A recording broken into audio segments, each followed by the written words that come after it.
பிதாவாகிய தேவனுடைய நாமத்தினாலும் நம்முடைய அன்பின் இரட்சகரும் மீட்பரும் ராஜாவும் இருக்கிற ஆண்டவர் இயேசு கிறிஸ்து நாமத்தினாலே கூடியிருக்கக்கூடிய சபையார் அனைவருக்கும் அடியனுடைய அன்பையும் வாழ்த்தலையும் தெரிவித்துக் கொண்டு, சகோதரர் சொன்ன வண்ணமாக இன்றைக்கு நாம் தியானிப்பதற்கு தெரிந்து கொண்ட பாடத்தின் தலைப்பு ஞாபக சின்னம்ங்கிற தலைப்பின் கீழே நம்ம தியானிக்க இருக்கிறோம். Memorial simple. அங்கே கொடுக்கப்பட்டிருக்க லோகோ அந்த இதுவும் பார்த்துட்டிங்கன்னா என்ன கொடுத்துருக்கோங்க? கிராஸும் க்ரௌனும் கொடுத்துருக்கோம். இது ஒரு கிறிஸ்துவர்களுக்கு ஒரு முக்கியமான ஒரு நினைவு சின்னமாக இருக்கு. எதை அடையாளப்படுத்துது? ஆண்டவர் இயேசு கிறிஸ்துவனுடைய மரணத்தையும் அவர் நமக்காக சகித்த பாடுகளையும் உத்தரங்களையும் அடையாளப்படுத்தக்கூடியதாக இருக்கு. ஆனா இன்னைக்கு நம்ம அதை குறித்து நம்ம தியானிக்க போறது இல்லை. இன்னைக்கு நம்ம தியானிப்பது இந்த கல்லை பத்தி. இந்த கல்லு தான் என்னவா இருக்கு அப்படின்னா ஒரு ஞாபக சின்னமாக இருக்கு. அப்ப இந்த கல் எந்த காரியத்தை குறிக்குது அப்படின்னு ஒரு சம்பவம் ஏதாவது ஞாபகம் இருக்குங்களா? இல்லை. வேற ஒரு சம்பவம் இல்லை, இன்னொரு சம்பவம். அது வந்து என்னன்னு பார்த்துட்டோம்னா, இது பார்த்தா இந்த ஒரு இமேஜ் பார்த்தா இல்லை. சாமுவேல் அவர் என்ன பண்றாரு அப்படின்னா ஒரு கல்லை என்ன பண்றாருங்க? என்ன பண்றார்? நட்டுறார். நட்டி வைத்து இது நமக்கு ஒரு ஞாபக சின்னமாக இருக்கணும் அப்படின்னு சொல்லி என்ன பண்றாரு அப்படின்னா அந்த ஒரு கல்லு கூட ஒரு பேர் கூட வைக்கிறார். என்ன பேர் வைக்கிறாருங்க? எபினேசர் அப்படின்னு கூட என்ன பண்றாரு அப்படின்னா ஒரு பேரு கூட வைக்கிறார். ஸோ இது ஒரு ஹிஸ்ட்ரி, பைபிள்ல நடந்த ஒரு உண்மையான ஒரு சம்பவம். இன்னைக்கு வந்து எபினேசர் அப்படிங்கிற ஒரு வார்த்தை கிறிஸ்துவ மண்டலத்துல ஒரு பாட்டாக என்ன இருக்குங்க? என்ன இருக்கு அப்படின்னா எல்லாருனாலும் அது என்ன பண்ணப்படுது? பாடப்படுகிறது.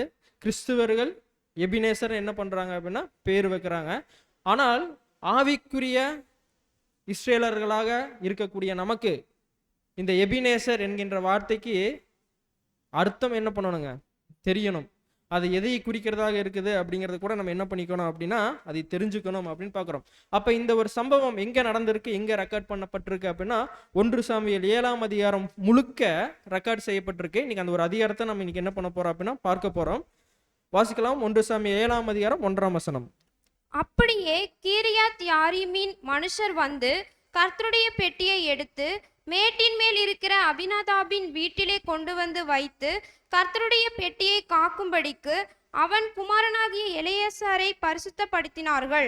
பாருங்க, இங்க ஒரு சம்பவம் நடக்குது. என்ன சம்பவம் நடக்குது அப்படின்னா இங்க ஒரு ஜனத்தார் வந்து என்ன பண்றாங்க அப்படின்னா தேவனுடைய உடன்படிக்கை பெட்டி என்ன பண்றாங்க? இஸ்ரேலர்கள் கிட்ட இருந்து என்ன பண்ணிட்டு போறாங்க? எடுத்துட்டு போயிடுறாங்க. எடுத்துட்டு போனனால இங்க என்ன சம்பவிக்குது அப்படிங்கறது குறித்து தான் பார்க்க போறோம். அப்படி 2வது வசனம் வாசிக்கலாம். பெட்டி கீரியாத் யாரீமிலே அநேக நாள் தங்கி இருந்தது. 20 வருஷம் அங்கேயே இருந்தது. இஸ்ரவேல் குடும்பத்தார் எல்லாரும் கர்த்தரை நினைத்து புலம்பிக் கொண்டிருந்தார்கள். பாருங்க, இங்க என்ன பண்ணப்படுது அப்படின்னா அந்த ஒரு பெட்டி என்ன பண்ணப்பட்டது அப்படின்னா என்ன பண்றாங்க? எடுத்துட்டு போயிடுறாங்க. எடுத்துட்டு போனனால இங்க இவங்களுக்குள்ள என்ன இல்லை அப்படின்னா ஒரு சமாதானம் இல்லை. இஸ்ரேலருக்குள்ள ஒரு சமாதானம் இல்லை. அது எத்தனை வருஷம் ஆயிடுச்சு பாருங்க? 20 வருஷமா இஸ்ரேலர்களுக்கு மத்தியில அந்த உடன்படிக்கை பெட்டி, தேவனுடைய பெட்டி இல்லை. அப்போ அந்த உடன்படிக்கை பெட்டி ஒரு இஸ்ரேலர்களுக்கு எவ்வளவு முக்கியத்துவம் வாய்ந்ததுன்னு நம்ம அனைவருக்கும் தெரியும். எந்த வகையில முக்கியத்துவம் வாய்ந்ததுங்க? அது இல்லாம அவங்களால ஒண்ணுமே செய்ய முடியாது. அந்த உடன்படிக்கை பெட்டி அவர்கள் மத்தியில இல்லை அப்படின்னா அவங்களுக்கு என்னதான் அப்படின்னா அது மாபெரும் இழப்பு. ஏன் அப்படின்னா தேவன் அவர்களோடு சஞ்சரித்து இருந்த அந்த ஒரு காரியம் அது. அவர்களுக்கு என்று விசேஷவண்ணமாக எகிப்திலிருந்து அவர்கள் விடுதலையாகி கானான் தேசத்துக்கு போகும் பொழுது தேவன் ஆசரிப்பு கூடாரத்தை கொடுக்கிறார். அதுல ஒரு முக்கியத்துவம் வாய்ந்தது இந்த பெட்டி. அப்படிப்பட்ட பெட்டியை இவங்க என்ன பண்ணிடுறாங்க? மிஸ் பண்ணிடுறாங்க. அங்க என்ன பண்றாங்க அப்படின்னா சண்டை போட்டு என்ன பண்ணிட்டு போறாங்க அப்படின்னா அவங்க என்ன பண்ணிட்டு போறாங்க? வேற்று ஜாதியார் என்ன பண்றாங்க அப்படின்னா அந்த பெட்டியை வந்து எடுத்துக்கொண்டு போறாங்க. அந்த பெட்டி இல்லை அப்படின்னா உடன்படிக்கை பெட்டி அவங்க மத்தியில் இல்லை அப்படின்னா அவர்கள் முழுக்க முழுக்க தோல்வியவே என்ன பண்ணுவாங்க? சந்திப்பார்கள். அப்படிப்பட்ட பெட்டியை தான் எடுத்துட்டு போயிட்டாங்க. 20 வருஷமா என்ன இல்லை அப்படின்னா அந்த பெட்டி அவங்க கிட்ட இல்லை. அதனால இஸ்ரேல் ஜனங்களுக்கு அந்த சமாதானம் என்ன இல்லைங்க அவங்க மத்தியில இல்லை.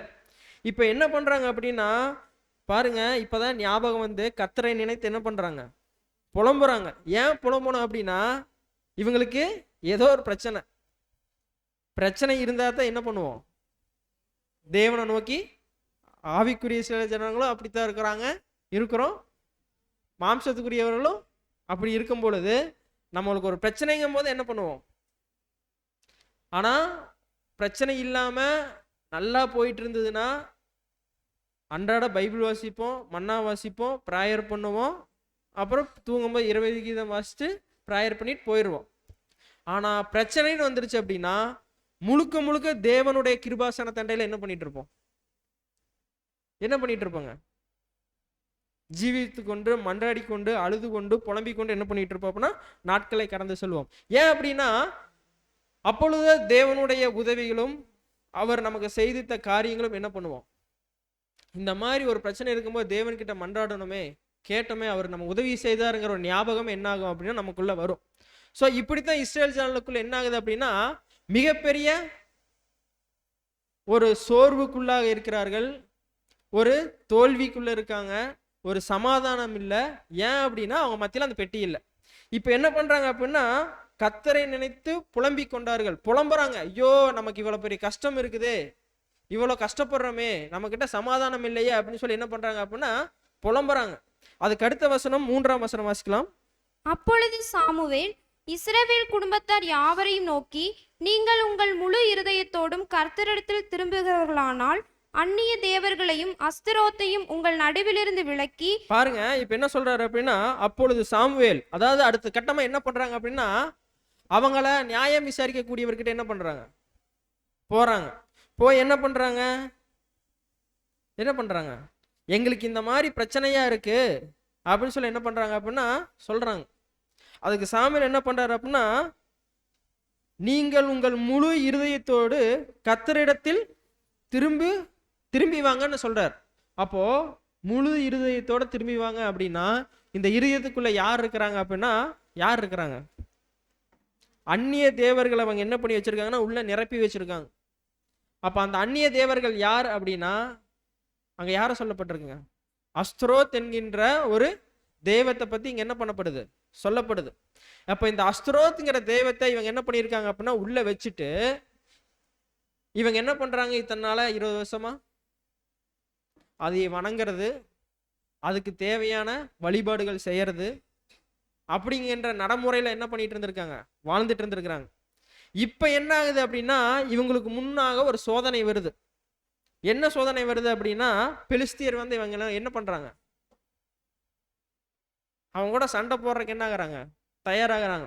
இப்போ என்ன பண்றாங்க அப்படின்னா இவங்களுக்கு அண்டர்ஸ்டாண்ட் ஆகுது, நம்ம போய் தேவன்கிட்ட போய் பேசினோம்னா அவர் நமக்குலாம் செவி கொடுக்க மாட்டார். ஏன் அப்படின்னா 20 வருஷமா அந்நிய தெய்வத்தை என்ன பண்ணிட்டு இருக்கோம், வணங்கிட்டு இருக்கோம்.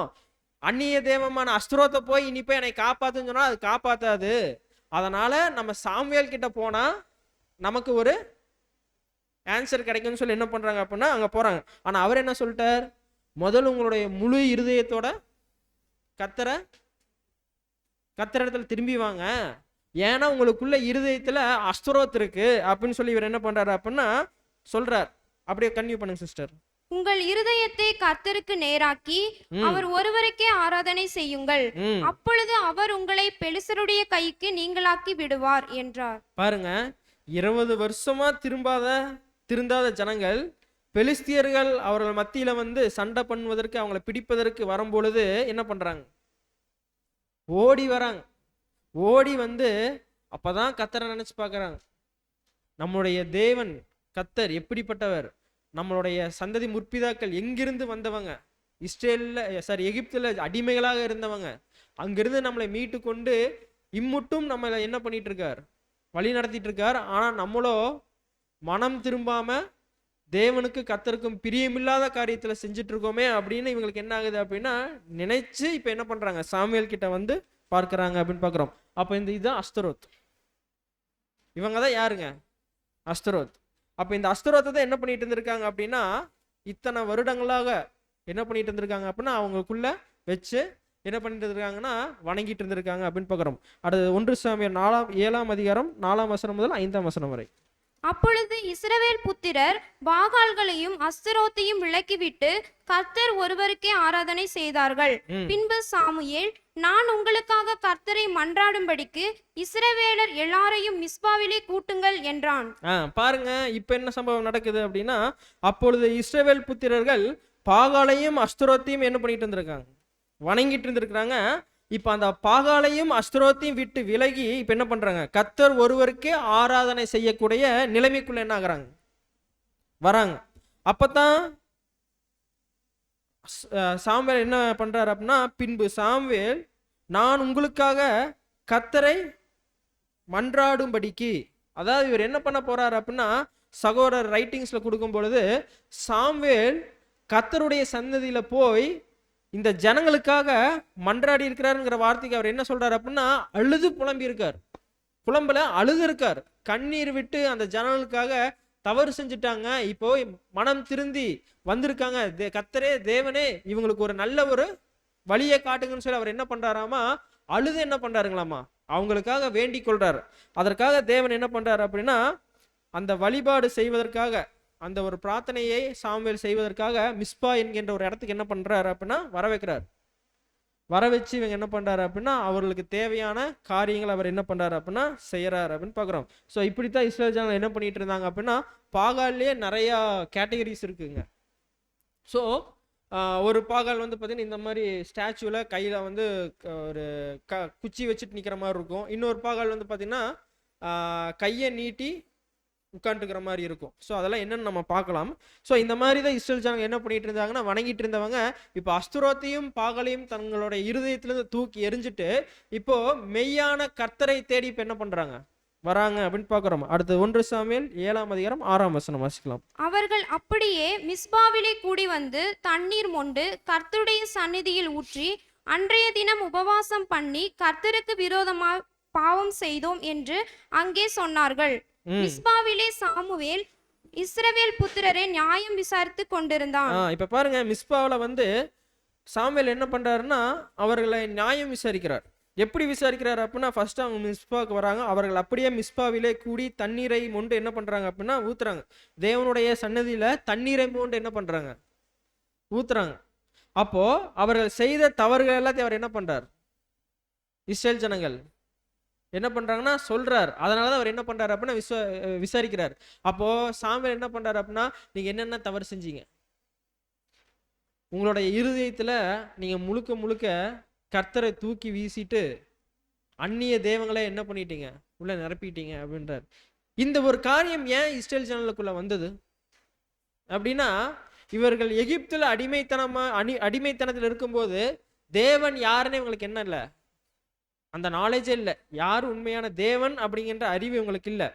அதனால இவங்க என்ன பண்றாங்க அப்படின்னா, அங்க எகிப்தில் இருக்கக்கூடிய அந்நிய தேவர்களை என்ன பண்ண ஆரம்பிச்சாங்க, வணங்கிட்டு இருந்தாங்க.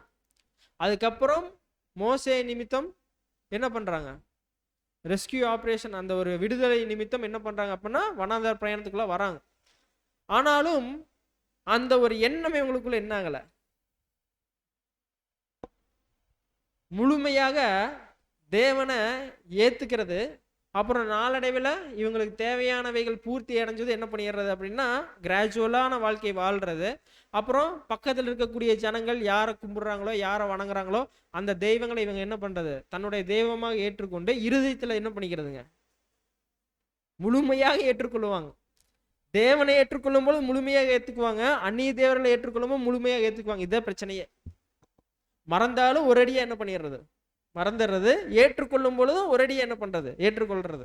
பழமொழி சொல்றாங்க பாத்தீங்களா, வச்சா குடுமி அடிச்சா மொட்டைங்கிற மாதிரி தான் என்ன பண்றாங்க அப்படின்னா செய்யறாங்க. ஸோ இந்த மாதிரி இருக்கும் பொழுதுதான் சாமுவேல் என்ன பண்றாரு அப்படின்னா அவங்கள நியாயம் விசாரிக்கிறாங்க. இதுக்கு பின்னாடி வந்து நம்ம அடுத்தடுத்து வந்து சகோதர ரைட்டிங்ஸ்ல இதுக்கெல்லாம் டீட்டெயிலிங் பார்க்கலாம். ஸோ இப்படி பண்ணிட்டு இருக்கும் போது அங்க அவர் சொல்லக்கூடிய காரியம் வந்து என்னவா இருக்கு அப்படின்னா, கர்த்தருடைய சந்நிதியில வந்து நீங்க தண்ணீரை ஊத்துங்க அப்படின்னு என்ன பண்றாரு அப்படின்னா அங்க சொல்றார். அதே டைம் என்ன பண்றாரு அப்படின்னா அவங்க நியாயம் விசாரிக்கிறார். அடுத்த வசனம் 1 சாமுவேல் 7:7. இஸ்ரவேல் புத்திரர் மிஸ்பாவிலே கூடி வந்ததை பெலிஸ்தர் கேள்விப்பட்ட போது, பாருங்க இப்ப என்ன நடக்குதுங்க, மிஸ்பாக்கு இஸ்ரேல் ஜனங்கள் வந்துட்டாங்கன்னு கேள்விப்பட்டதுமே இப்ப என்ன பண்றாங்க அப்படின்னா பெலிஸ்தர்கள் என்ன ஆகுறாங்க, வராங்க. எதுக்கு வராங்க, ஏன் வரணும்? கன்னியூ பண்ணுங்க சிஸ்டர். பெலிஸ்தரின் அதிபதிகள் இஸ்ரேலுக்கு விரோதமாக எதிர்த்து வந்தார்கள். அதை இஸ்ரேல் புத்திரர் கேட்டு பெலிஸ்தரி நிமித்தம் பயப்பட்டு. போதுங்க. இப்ப என்ன பண்றாங்க அப்படின்னா, பெலிஸ்தியர்களை பார்த்து இஸ்ரேல் ஜனங்கள் இப்ப என்ன ஆயிட்டாங்க அப்படின்னா ஒரு கலக்கமாகறாங்க, பயப்படுறாங்க. இத்தனை நாள் பெலிஸ்தியர்கள் எங்க இருந்தாங்கன்னு தெரியல. ஆனால் இவங்க மிஸ்பாவுக்கு வந்ததுமே என்ன ஆகுறாங்க அப்படின்னா, பெலிஸ்தியர்கள் என்ன ஆகுறாங்க, அவங்க கிட்ட சண்டை பண்ணுவதற்காக என்ன பண்றாங்க அப்படின்னா போறாங்க. இவங்களுக்குள்ள பயம். ஏன் பயம்? ஃபர்ஸ்ட் பயம் பெட்டி இல்லை. பெட்டி இல்லை அப்படின்னா தேவனோட கைடன்ஸ் இருக்காது. தேவனுடைய கைடன்ஸ் இல்லை அப்படின்னா அங்கே தோல்வி தான் அவங்களுக்கு. ஸோ கட்டாயம் அவங்களுக்கு புரிஞ்சிருச்சு, இந்த சண்டையில் நம்மளால வெற்றி பெற முடியாது அப்படிங்கிறது. அடுத்தது ரீசன், இவங்க போனது எதுக்காக? மிஸ்பாவுக்கு போனது எதுக்காக? தேவன் கிட்ட போய் பாவ மன்னிப்பை பெறுவதற்காக. ஸோ அங்கே போனவங்க சண்டை பண்ணுவதற்காகலாம் என்ன பண்ணியிருக்க மாட்டாங்க, பொருட்கள்லாம் எடுத்துகிட்டு போயிருக்க மாட்டாங்க. அதனால் இவங்களுக்குள்ள அடுத்த ஒரு அச்சம் என்ன அப்படின்னா, நம்ம கிட்ட பெலிஸ்தர்களோட சண்டை பண்ணுவதற்கு எந்த ஒரு வெப்பன்ஸும் கிடையாது அப்படிங்கிறதும் ஒரு பயம். இந்த பயங்கள் என்ன பண்ணுது அப்படின்னா இஸ்ரேலர்களை மேற்கொள்ளுது.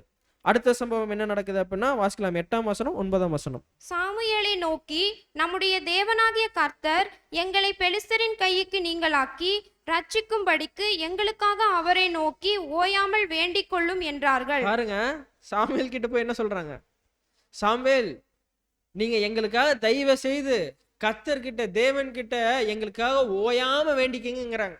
ஏன் இவங்களே வேண்டலாமே? ஏன் அப்படின்னா குற்ற உணர்ச்சி. இன்னைக்கு நம்ம ஒருத்தர்கிட்ட வந்து மூஞ்சி கொடுத்து பேச முடியாத சூழ்நிலை இருக்கு, தயங்குறோம் அப்படின்னா எதனால தயங்குவோம் அப்படின்னா, அவர் விரோதமா ஏதாவது செஞ்சிருப்போம், இல்லை அவங்களுக்கு பிடிக்காத காரியம் செஞ்சிருப்போம், இல்லை அவங்கள தாக்குதலுக்கு உண்டான செஞ்சிருப்போம், அவங்கள வழி கொடுக்கக்கூடிய காரியத்தை என்ன பண்ணியிருப்போம், செஞ்சிருப்போம். அந்த மாதிரி தான் பெலிஸ்தியர்களை பார்த்து அச்சம், அதிலிருந்து தங்களை காப்பாற்றி கொள்வதற்காக தேவன் கிட்ட போய் மன்றாடுவதற்கு இவங்களுக்கு என்ன தயக்கம். கட்டாயம் நம்ம செஞ்ச காரியத்துக்கு தேவன் நம்மளை அருவருப்பாக தான் பார்ப்பார், நம்மளுடைய வேண்டுதலை தேவன் ஏற்றுக்குவாரா அப்படிங்கிறதே இவங்களுக்கு ஒரு கேள்விக்குறி.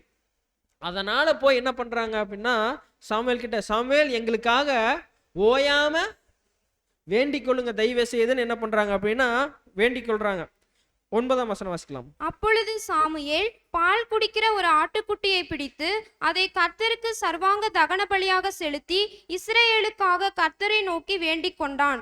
கர்த்தர் அவனுக்கு மறுமொழி அருளி செய்தார். பாருங்க, இந்த இடத்துல வந்து சாமுவேல் அடுத்து என்ன பண்றாரு அப்படின்னா தேவனுடைய சன்னதியில போய் தேவனுக்காக கர்த்தருக்காக ஒரு பால் குடிக்கக்கூடிய ஆட்டுக்குட்டி என்ன பண்றாருங்க, பலி கொடுக்கிறார்.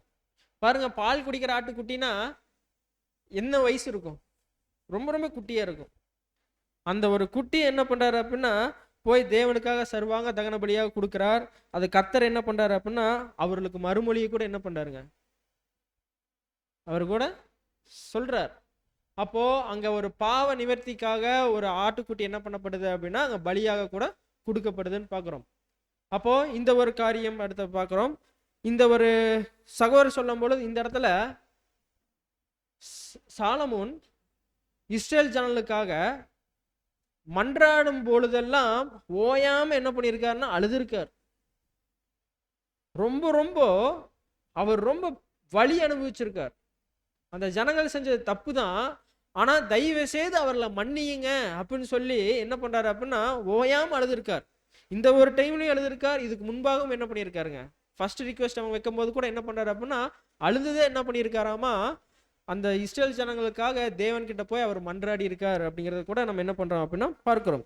அடுத்து 10ஆம் வசனம் வாசிக்கலாம். சாமுவேல் சர்வாங்க தகன பலியை செலுத்துகையில் பெலிஸ்தர் இஸ்ரேலின் மேல் யுத்தம் பண்ண நெருங்கினார்கள். கர்த்தர் மகா பெரிய இடி முழக்கங்களை பெலிஸ்தர் மேல் அந்நாளிலே முழங்க பண்ணி அவர்களை கலங்கெடுத்ததினால் அவர்கள் இஸ்ரேலுக்கு முன்பாக பட்டு விழுந்தார்கள். பாருங்க, இப்போ இந்த பெலிஸ்தர்கள் என்ன ஆகுறாங்க அப்படின்னா இங்க ஒரு தோல்விக்குள்ளாக என்ன பண்றாங்க, போறாங்க. அந்த வார்த்தை பாருங்க, இஸ்ரேலுக்கு முன்பாக பட்டு விழுந்தார்கள். பட்டு விழுந்தார்கள்னா எப்படிங்க, ஒரு மரத்தை பார்ப்போம், அந்த மரத்தை பாட்டு என்ன பண்ணுவோங்க, பட்டு போயிருச்சுன்னு சொல்லுவோம். ஏன் அப்படின்னா அது இனிமேல் ஜீவனே இருக்காது, அதுக்கு அது நம்ம என்ன தண்ணி ஊற்றி உரம் போட்டு என்ன பண்ணாலும் அது என்னதான் பட்டு போனதான். அதனால என்ன பண்ண முடியாது, மீண்டும்லாம் கனி கொடுக்க முடியாது. அந்த மாதிரி தான் பெலிஸ்தியர்களுக்கு என்ன ஆயிடுச்சு அப்படின்னா தோல்வி. அந்த தோல்வி எப்படி அடையாளப்படுத்துறாரு அப்படின்னா பட்டு போனார்கள். இனி அவங்க மீண்டும் வராதபடிக்கு என்ன ஆயிட்டாங்க, வந்துட்டாங்க. ஆனா இங்க மிஸ்பாக்கு இஸ்ரேல் ஜனங்கள் வந்தது காரியம் என்ன அப்படின்னா தேவன்கிட்ட மன்றாடி மன்னிப்பை பெற்றுக்கொள்வதற்காக வந்தாங்க. ஆனா பெலிஸ்தியர்களுக்கு அது தெரியாது.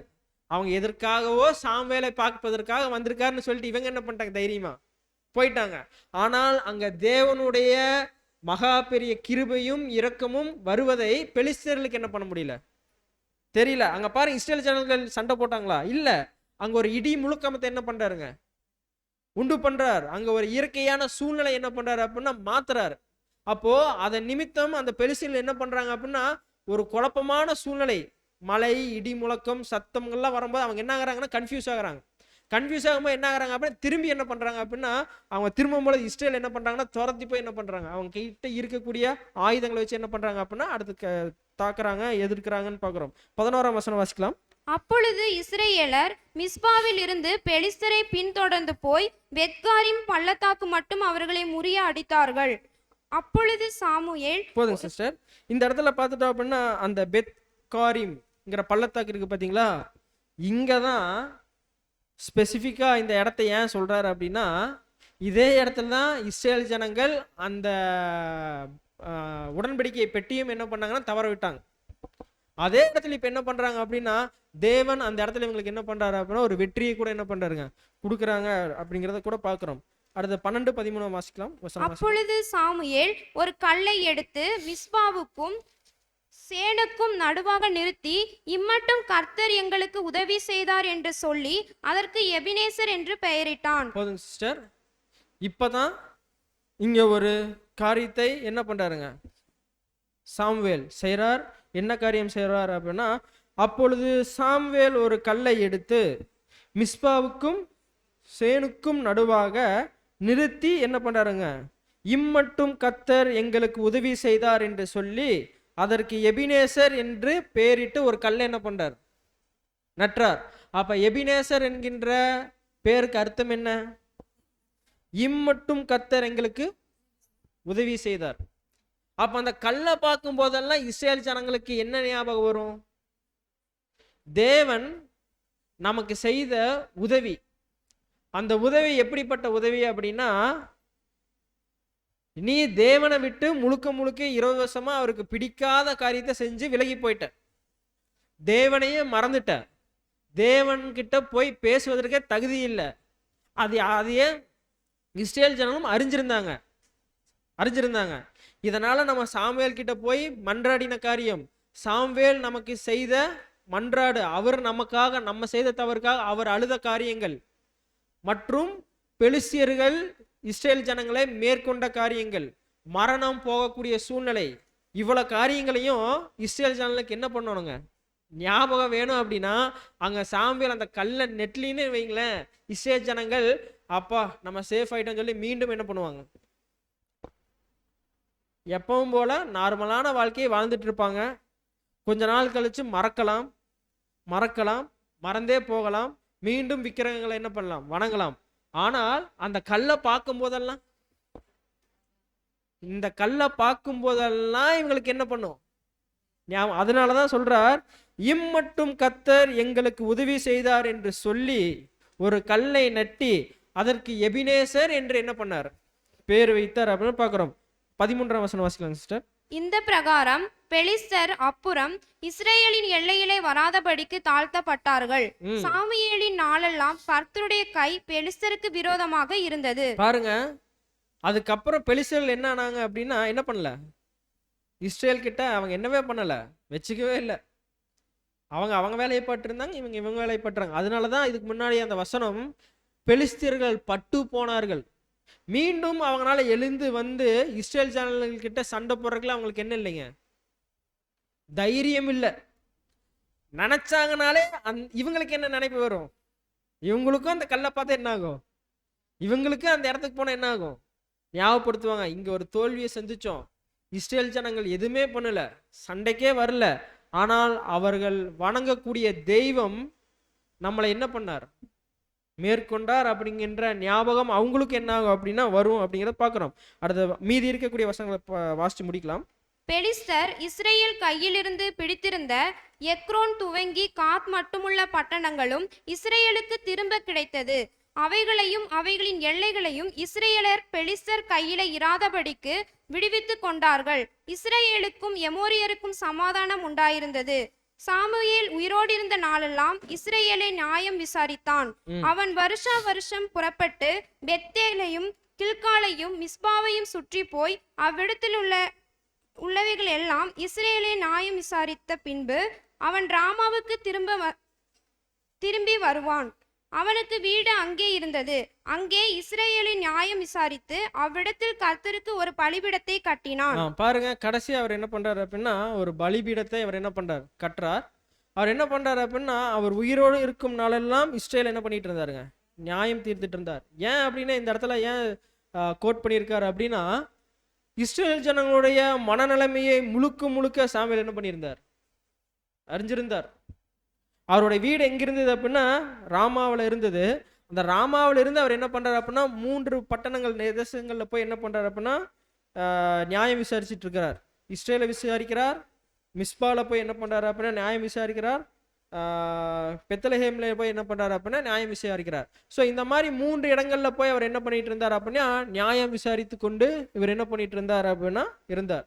ஸோ இதுதான் ஹிஸ்ட்ரி. இது வேதாகமத்தில் ரெக்கார்ட் செய்யப்பட்டிருக்கு. இந்த ஒரு உலகத்தில் உண்மையாக நடந்த ஒரு சம்பவம். அப்போ இதில் என்ன பார்த்துட்டோம் அப்படின்னா இஸ்ரேல் ஜனங்கள்கிட்ட அந்த உடன்படிக்கையை பற்றி என்ன பண்ணுறாங்க அப்படின்னா மிஸ் பண்ணுறாங்க. அதுக்கப்புறம் என்ன பண்ணுறாங்க அப்படின்னா 20 வருடங்களாக அவங்ககிட்ட அந்த பெட்டியே இல்லை. அதனால் பெலிஸ்தியர்னால இவங்களுக்கு என்னதுங்க, ஒரு ட்ரபிள், ஒரு உபத்திரம், ஒரு பாடு. இப்போ அவங்க என்ன பண்ணுறாங்க அப்படின்னா நம்மக்கிட்ட பெட்டி இல்லை அப்படிங்கிற ஒரு பிரச்சனை இருக்கும் பொழுது தான் தேவனை நோக்கி என்ன பண்ணுறாங்க, கர்த்தரை நினைத்து புலம்புறாங்க. அதற்கு சாமுவேல் கிட்ட போய் மன்றாடுறாருங்க. சாமுவேல் என்ன பண்ணுறார், நியாயம் விசாரிக்கிறார்.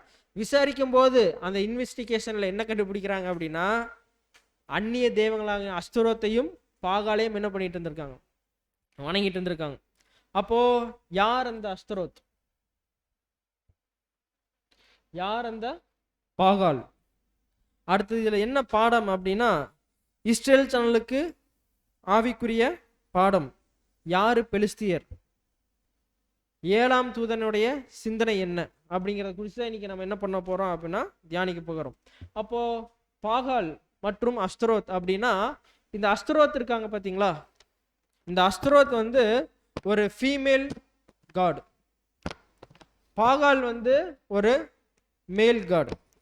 ஸோ இந்த அஸ்தரோத்தை பற்றியும் பாகாலை பற்றியும் தான் தேவன் பைபிளில் என்ன பண்ணியிருப்பார் அப்படின்னா ரொம்ப பெர்டிகுலராக என்ன பண்ணியிருப்பாருங்க, இம்பார்ட்டன்ட் கொடுத்து என்ன பண்ணியிருப்பார் அப்படின்னா ரெக்கார்ட் செஞ்சுருப்பார்.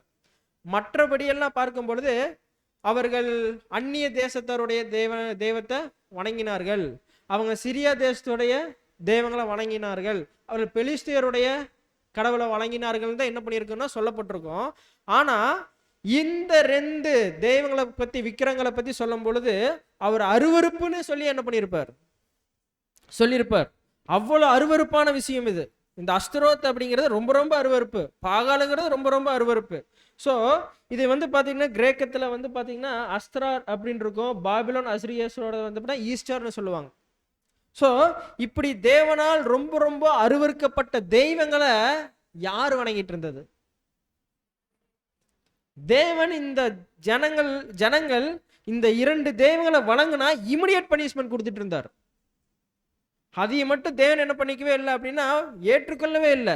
அந்த அளவுக்கு இது அருவருப்பத்துக்கான அந்நிய தெய்வங்கள். இவைகளைத்தான் தேவனுடைய சொந்த ஜனங்களாகிய இஸ்ரேல் ஜனங்கள் என்ன பண்ணிட்டு இருந்தாங்க, வணங்கிட்டு இருந்தாங்கன்னு பார்க்கிறோம். வாசிக்கலாம் நியாயாதிபதிகள் 10ஆம் அதிகாரம் 6ஆம் வசனம். இஸ்ரவேல் புத்திரர் மறுபடியும் கர்த்தரின் பார்வைக்கு பொல்லாப்பு செய்து கர்த்தரை சேவியாமல் அவரை விட்டு போய் பாகால்களையும் அஸ்தரோத்தையும் சீரியாவின் தேவர்களையும் சீதோனின் தேவர்களையும் மோவாபின் தேவர்களையும் அம்மோன் புத்திரரின் தேவர்களையும் பெலிஸ்தரின் தேவர்களையும் சேவித்தார்கள். பாருங்க, இந்த இடத்துல ஒரு சிட்டியை சொல்லி தேவர்களையும் என்ன பண்ணியிருக்கார், சொல்லியிருக்கார். ஆனா இங்க பாருங்க, அஸ்தரோத்தையும் பாகாலையும் அட்ரஸ் பண்ணி என்ன பண்றார், ஸ்பெசிஃபிக்கா சொல்றார். ஆனா மற்ற தேசத்தில் இருக்கக்கூடிய விக்கிரங்களுக்கு பேர் இருக்குமா, இருக்காதுங்களா? இருக்கும். ஆனா அவங்களுடைய பேர்ல தேவன் என்ன பண்ணல, கர்த்தர் சொல்லல. ஆனா இந்த அஸ்தரோத் பாகாலுடைய பேரை ரொம்ப ரொம்ப இம்பார்ட்டண்டா சொல்றார். ஏன் அப்படின்னா இதுக்கு சகோதரர் ஒரு விளக்கம் கொடுக்கிறார். ரீப்ரின்ஸ் நம்பர் R5627 பேரா 5ல என்ன விளக்கம் கொடுக்கிறார் அப்படின்னா, இஸ்ரவேலர்கள் எந்த ஒரு விக்கிரகங்களையும் செய்யக்கூடாது மற்றும் அதை வணங்கக்கூடாது. ஏன் அப்படின்னா அதிலிருந்து என்ன ஒரு விளக்கத்தை சகோதரர் சொல்றாரு அப்படின்னா, என்று தேவன் யெகோவா தேவன் சொல்றார். ஏன் அப்படின்னா யெகோவா தேவனே தனக்கு என்று ஒரு சிலையை செய்யுங்கன்னு இவர் என்ன பண்ணல, சொல்லல. ஏன் சொல்லல? என்ன அப்படின்னா தேவன் சொல்லியிருக்கலாம்ல, யெகோவா யாவே தேவன் சொல்லியிருக்கலாம்ல, எனக்கு ஒரு சிலையை செய்யுங்க அதை வணங்குன்னு சொல்லியிருக்கலாம்ல. உண்மையான கடவுள் அவரு தான், அவரே சொல்லல. ஆனா இவங்க என்ன பண்றாங்க, அந்நிய தேவர்கள் என்ன பண்ண ஆரம்பிச்சிட்டாங்க, வணங்குறது மட்டும் இல்லாம சிலைகளையும் என்ன பண்றாங்க. உதாரணத்துக்கு மோசே மலைக்கு போனதுமே இங்க என்ன பண்ண ஆரம்பிச்சிட்டாங்க, கையில காதல இருக்கிறது எல்லாத்தையும் போட்டு உருக்கி கன்றுக்குட்டியை செஞ்சு என்ன பண்ணிட்டு இருக்காங்க. அப்போ இவங்க என்ன பண்ணிடுறது அப்படின்னா, முதல் நமக்கு ஒரு தெய்வம் வேண்டும்னு இருதயத்தில் நினைச்சுக்கிறது, அதுக்கு ஒரு உருவத்தை கொடுப்பதற்கு தன்கிட்ட இருக்கக்கூடிய விலை மதிப்பான பொருட்களை எல்லாம் இவங்க என்ன பண்றாங்க, கொடுக்குறாங்க. யாருக்கு கொடுக்குறாங்க அப்படின்னா அந்நிய தெய்வத்துக்கு தான் இவங்க என்ன பண்ணுவாங்க, கொடுப்பாங்க. ஆனா யாவே தேவனுக்கு என்ன பண்ணுவாங்க அப்படின்னா செவி சாய்க்கவே மாட்டாங்க. அப்படிப்பட்ட ஜனங்களா தான் என்ன பண்ணிட்டு இருந்திருக்காங்க அப்படின்னா இருந்திருக்கிறாங்க. ஸோ இவங்க என்ன பண்றாங்க அப்படின்னா, எவ்வளோ அட்வைஸ் பண்ணாலும் எவ்வளோ தேவன் ஃபேவர் பண்ணாலும் மீண்டும் மீண்டும் இவங்க என்னதான் பண்றாங்க அப்படின்னா அந்நிய தேவர்களை வழங்கவே போயிடுவாங்க. இன்னொரு வசனம் கூட வாசிக்கலாம், வேண்டாம் வாச வசனம் தான். அப்போ 1 சாமுவேல் 12:10 வாசிக்கலாம் சகோதரி. ஆகையால் அவர்கள் கர்த்தரை நோக்கி முறையிட்டு, நாங்கள் கர்த்தரை விட்டு பாகால்களையும் அஸ்தரோத்தையும் சேவித்ததினால் பாவம் செய்தோம். இப்பொழுது எங்கள் சத்துருக்களின் கைக்கு எங்களை நீங்களாக்கி ரட்சியும், இனி உம்மை சேவிப்போம் என்றார்கள். இப்போ இங்க என்ன ஒரு பிராமிஸ் கொடுக்குறாங்க, நாங்க அந்நிய தெய்வத்தை சேவிச்சிட்டோம், இனிமேல் செய்ய மாட்டோங்கிற ஒரு அஷூரன்ஸ் கூட என்ன பண்றாங்க அப்படின்னா அங்க கொடுக்குறாங்க. அப்போ இந்த அஸ்ரோத் பாகால் யார் அப்படின்னு பார்த்துட்டோம் அப்படின்னா, அது யாரை கூட அடையாளப்படுத்துவதாக இருக்குன்னு சகோதரர் சொல்றாரு அப்படின்னா மூன் சைன். இன்னைக்கு இந்த 4 நட்சத்திரம்லாம் பார்க்கும்பொழுது கட்டாயம் இந்த நிலா என்ன பண்ணுங்க இருக்கும். அப்போ இந்த நிலா யாரை அடையாளப்படுத்துவதாக கூட இருக்குது அப்படின்னு பார்த்துட்டோம் அப்படின்னா அஸ்தரோத்தை அடையாளப்படுத்துவதாக இருக்குது. அடுத்தது சூரியன் யார் அடையாளப்படுத்தக்கூடியதாக இருக்கு அப்படின்னா பாகாலை அடையாளப்படுத்தக்கூடியதாக இருக்கு. பாருங்க, நிலாவையும் சூரியனும் பிரிக்க முடியாது. அதே மாதிரி தான் இந்த ஜூபிட்டர் பாகாலை அடையாளப்படுத்துவதாக இருக்குது, வீனஸ் அஸ்தரோத்தை அடையாளப்படுத்ததாக இருக்கு. இந்த கிரகங்களையும் என்ன பண்ண முடியாது, ஒரே இடங்கள்ல தான் என்ன பண்ணிட்டு இருக்குங்க. சூரியன் இல்லாம சந்திரன் இல்லை, மெர்க்குரி இல்லாம ஜூபிட்டர் இல்லை, சரி வீனஸ் இல்லாம ஜூபிட்டர் இல்லை. ஸோ இந்த ஜாதகம் பார்க்கறது நேரம் பார்க்கறதெல்லாம் பார்த்துட்டோம் அப்படின்னா இந்த சந்திரன் சூரியன் வீனஸ் ஜூபிட்டர் இல்லாமல் என்ன பண்ண மாட்டாங்க, 4 நட்சத்திரங்கள்ல என்ன பண்ண மாட்டாங்கன்னா பார்க்க மாட்டாங்க. அது மட்டும் இல்லாமல் இது ஒரு பெரிய ஹிஸ்ட்ரி. ட்ரினிட்டியில் கூட இந்த அஸ்தரோத் அப்படிங்கிற விஷயத்தை வச்சு என்ன பண்ணுவாங்க அப்படின்னா அந்த தெய்வங்களை வச்சு 3 1 அப்படிங்கிற விஷயம் கூட இது வரும். இது ஒரு தனி டாபிக், அது டைம் இருக்கும்போது நம்ம பார்க்கலாம். இது பார்த்தப்ப நாள் கடந்து கொண்டே போகும். ஸோ ட்ரினிட்டிங்கிற ஒரு விஷயம் கூட இந்த அஸ்தரோத்தை வச்சு என்ன பண்ணப்பட்டது அப்படின்னா சொல்லப்பட்டதுங்கிறத பார்க்கிறோம். அடுத்தது அஸ்தரோத்தை குறித்து சகோதரர் சொல்றது வார்த்தைகள் வாசிக்கலாம், தெரியுதுங்களா? வாசிக்கலாம். ஜூம் பண்ண முடியாது சார். பிற்கால யூத மற்றும் கிறிஸ்துவ இலக்கியங்களில் அஸ்தரோத் ஒரு அரக்கியாக சித்தரிக்கப்படுகிறாள். பாருங்க, பிற்கால யூத மற்றும் கிறிஸ்துவ இலக்கியங்களில், அதாவது இங்க சொல்லப்பட்டிருக்கிறது பார்த்துட்டீங்க அப்படின்னா பிபிலிக்கல் லாங்குவேஜ், அதாவது ஸ்பிரிச்சுவல் லாங்குவேஜில் சொல்லப்படல, இந்த யூதர்களுடைய டிக்ஷனரி, அவங்களோட இலக்கியத்தில், கிறிஸ்டியன்ஸோடைய இலக்கியங்களில் வந்து பார்த்துட்டோம் அப்படின்னா அது வந்து யாரா சொல்லப்பட்டிருக்கு அப்படின்னா யாருங்க, ஒரு அரக்கியாக இருக்குன்னு என்ன பண்ணப்பட்டிருக்கு அப்படின்னா சொல்லப்பட்டிருக்கு. மேலும் சோம்பல், பொய்கை மற்றும் பாலியல் ஒழுங்குக்கேடு உள்ளிட்ட பல்வேறு பாவங்கள் மற்றும் தீமைகளுடன் தொடர்புடையவள். பாருங்க, இந்த அருவருப்பான கெட்ட காரியங்கள்லாம் இருக்கு பார்த்தீங்களா, அதுக்கெல்லாம் இந்த அஸ்தரோத்தை தான் என்ன பண்ணியிருந்தாங்க அப்படின்னா கடவுளாவே என்ன பண்ணியிருந்தாங்க, வச்சிருந்தாங்க. ஸோ இந்த மாதிரி அருவருப்பான ஒரு கடவுளைத்தான் என்ன பண்ணிட்டு இருந்தாங்க இஸ்ரேல் ஜனங்கள் வணங்கிட்டு இருந்தாங்க. அப்போ தேவனுக்கு எப்படி இருந்திருக்கும்? ராட்சத சந்ததி வந்ததுக்கே தேவன் என்ன பண்ணலீங்க, அனுமதிக்கல, அழிச்சிட்டார். அப்போ இந்த அஸ்தரோத் ஒரு அரக்கிக்கு என்னவா இருக்கு? தவறான தொழில் செய்வதற்கு இது கடவுளாக என்ன பண்ணப்பட்டிருக்கு, வச்சிருக்கிறாங்க ஜனங்கள். அப்படிப்பட்ட கடவுளை போய், கடவுள் கிடையாது, அப்படிப்பட்ட ஒரு சிலையை போய் கடவுளாக நம்பிட்டு இருக்கிறவங்க மத்தியில போய் உண்மையான தேவனுடைய சன்னதியாக இருக்கக்கூடிய இஸ்ரேல் ஜனங்கள் என்ன பண்ணிட்டாங்க, இருதயத்துல ஏற்றுக்கொண்டு அவங்களை என்ன பண்ணிட்டு இருக்காங்க, வணங்கிட்டு இருக்காங்க. அதனால தேவன் என்ன பண்ணிட்டு இருந்தாருன்னா அந்த தெய்வங்களை என்ன பண்ணியிருந்தார் அப்படின்னா அருவருப்பா பார்த்துட்டு இருந்தார். அதை வழிபட்டு கொண்டுட்டு இருந்த இஸ்ரேல் ஜனங்களையும் என்ன பண்ணிட்டு இருந்தார். அதனாலதான் 20 வருஷமா என்ன பண்ணவே இல்லை, தேவன் அவங்களை கண்டுக்கவே இல்லை, விட்டுட்டார். நான் உங்களுக்காக கொடுத்த உடன்படிக்கை பெட்டி இல்லை அப்படிங்கிற ஒரு எச்சரிப்பு இல்லாம இருக்கக்கூடிய ஜனங்கள் அதை மறந்துட்டு இப்படிப்பட்ட உன்னதமான பெட்டியை நம்ம மிஸ் பண்ணிட்டோம், இப்ப போய் அருவருக்கத்தக்கதான தெய்வங்களை வழிபட்டு இருக்கிறோம் அப்படிங்கிற அறிவே என்ன இல்லைங்க அவங்களுக்கு இல்ல. அந்த மாபெரும் ஆசீர்வாதமான இஸ்ரேல் ஜன வழி நடத்தக்கூடிய அந்த பெட்டியே என்ன பண்ணிட்டாங்க, மறந்துட்டாங்க. மறந்துட்டு அந்த அந்நிய தெய்வங்களை என்ன பண்ணிட்டாங்க, இருதயத்துக்குள்ள நிரப்பிட்டாங்க அப்படிங்கிறத கூட பார்க்கிறோம். ஸோ இவங்களை பத்தி ஹிஸ்டரின்னு சொல்ல முடியாது, ஸ்டோரி. இந்த அஸ்தரோத் இருக்கு பார்த்தீங்களா, இந்த அஸ்தரோத் வந்து இந்த ஒரு லேடி வந்து என்ன பண்ணுது அப்படின்னா ரொம்ப அழகா இருக்குமாமா. சரிங்களா, இது ஒரு ஸ்டோரி தான், இது நம்ம ஹிஸ்டரியில சொல்ல முடியாது, ரொம்ப அழகா இருக்குமாமா.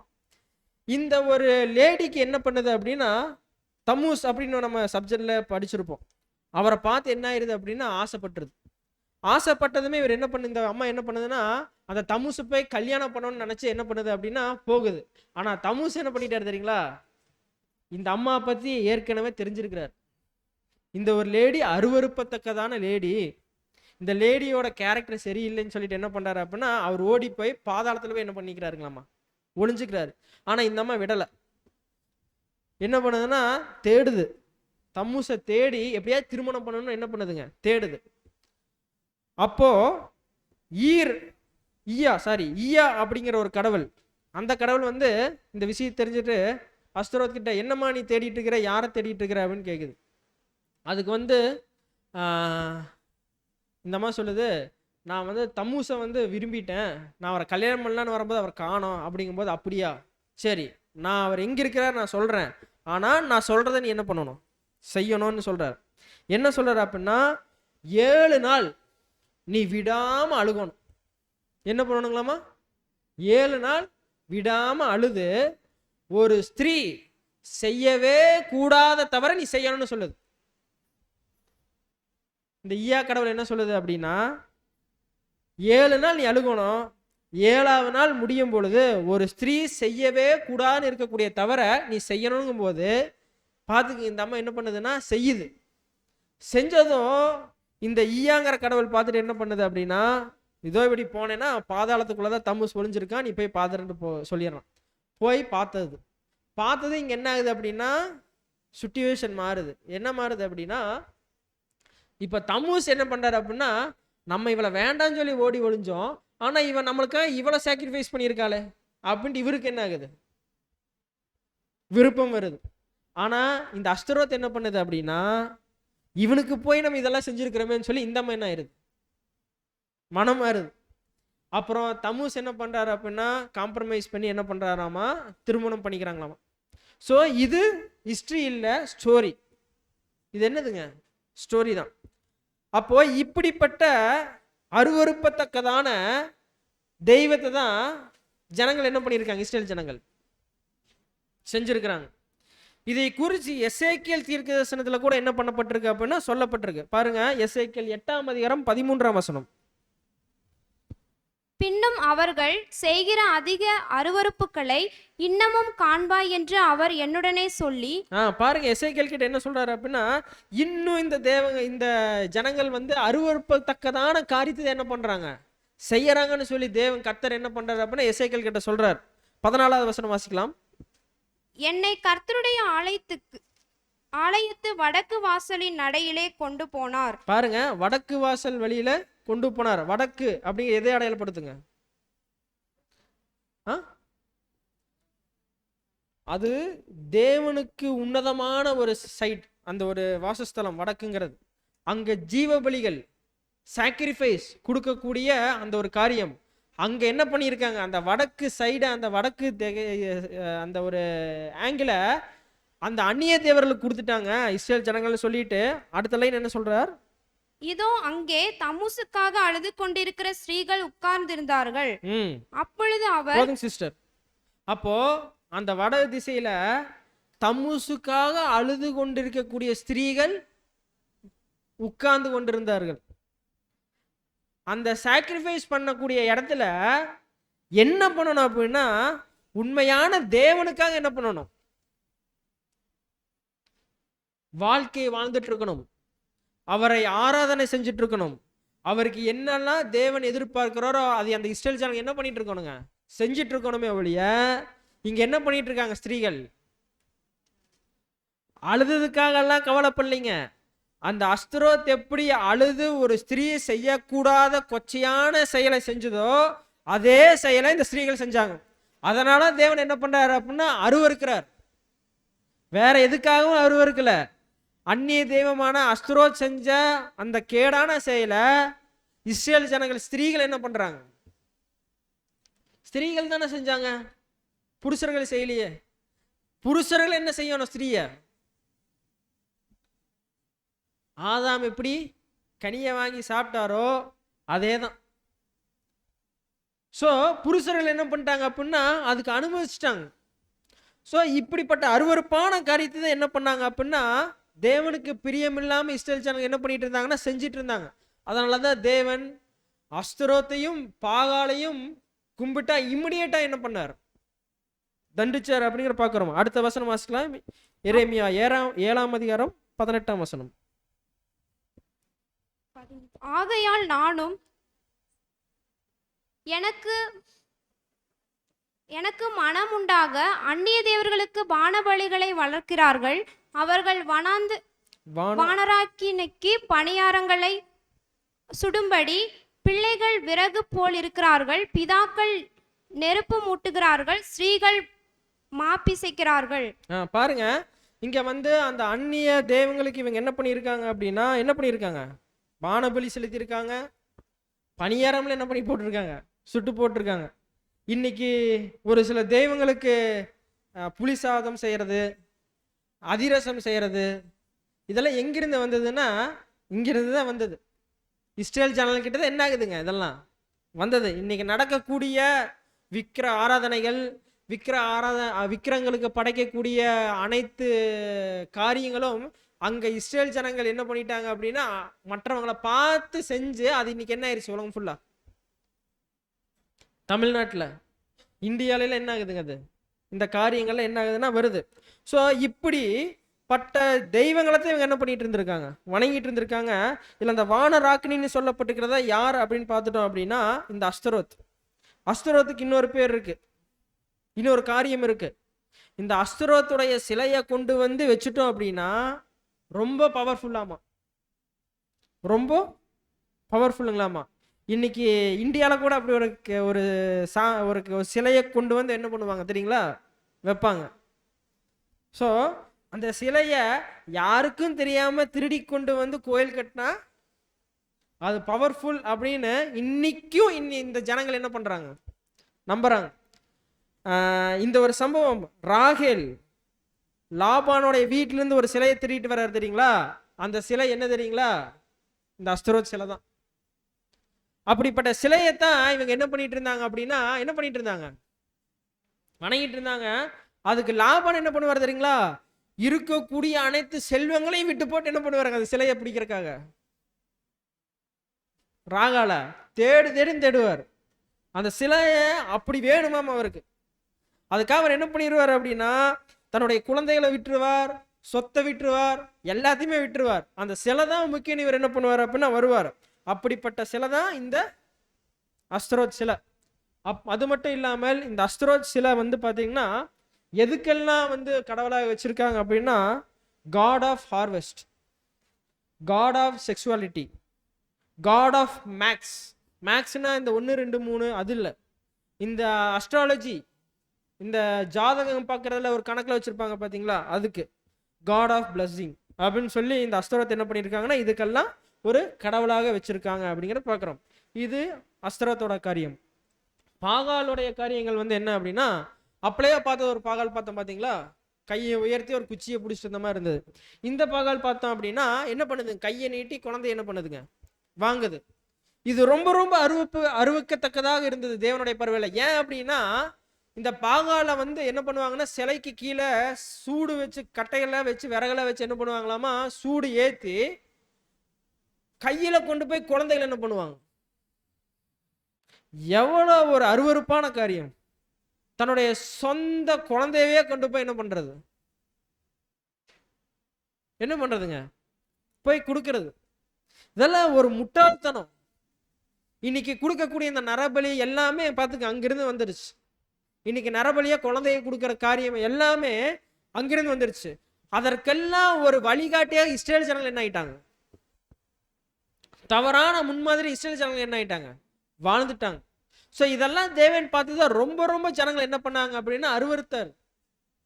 இப்படி கொண்டு போய் தேவனுடைய சந்ததி வருவ வேண்டும் என்று கொடுக்கக்கூடிய குழந்தைகளை போய் இந்த பாகாலுக்காக போய் என்ன பண்றாங்க, கொடுக்குறாங்கன்னு தேவன் ரொம்ப ரொம்ப மனம் முடிஞ்சு என்ன பண்றாரு அப்படின்னா அவர்களை அருவருக்கத்தக்கதாக பார்க்கறாரு அப்படின்னு கூட பார்க்குறோம். இதை பத்தி பார்த்தோம்னா ராஜாக்கள் புஸ்தகங்கள்ல பார்த்தோம்னா இந்த பாகாலை பத்திலாம் ரொம்ப ரொம்ப டீட்டெயிலிங் என்ன பண்ணப்பட்டிருக்கும் அப்படின்னா அங்கே கொடுக்கப்பட்டிருக்கும். இவங்களுடைய நம்பிக்கை என்னவாக இருந்திருக்குது அப்படின்னா, இந்த பாகால் இறந்து உயிர்த்தெழுந்து வந்த தெய்வம் என்ன பண்ணாங்க, நம்புனாங்க. பார்த்துக்குங்க, உண்மையாக அவர் மத்தியில வாழ்ந்த ஆண்டவர் இயேசு கிறிஸ்து என்னவே பண்ணல.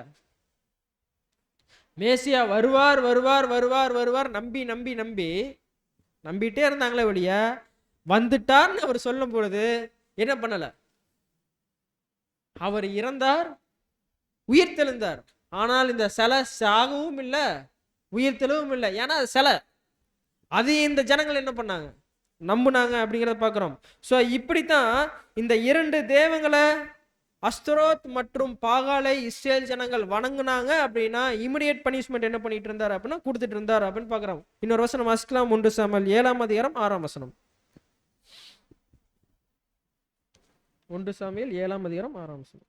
அவர்கள் அப்படியே மிஸ்பாவிலே கூடி வந்து தண்ணீர் மொண்டு கர்த்தருடைய சந்நிதியில் ஊற்றி அன்றைய தினம் உபவாசம் பண்ணி கர்த்தருக்கு விரோதமாய் பாவம் செய்தோம் என்று அங்கே சொன்னார்கள்.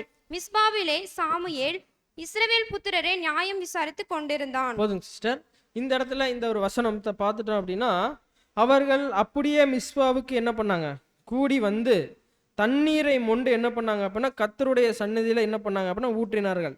அன்றைய தினம் உபவாசம் பண்ணி கர்த்தருக்கு விரோதமாக நாங்கள் பாவம் செய்தோம் என்று அங்கே சொன்னார்கள். மிஸ்பாவிலே சாமுவேல் இஸ்ரேல் ஜனங்களை நியாயம் விசாரிச்சுட்டு இருந்தார்.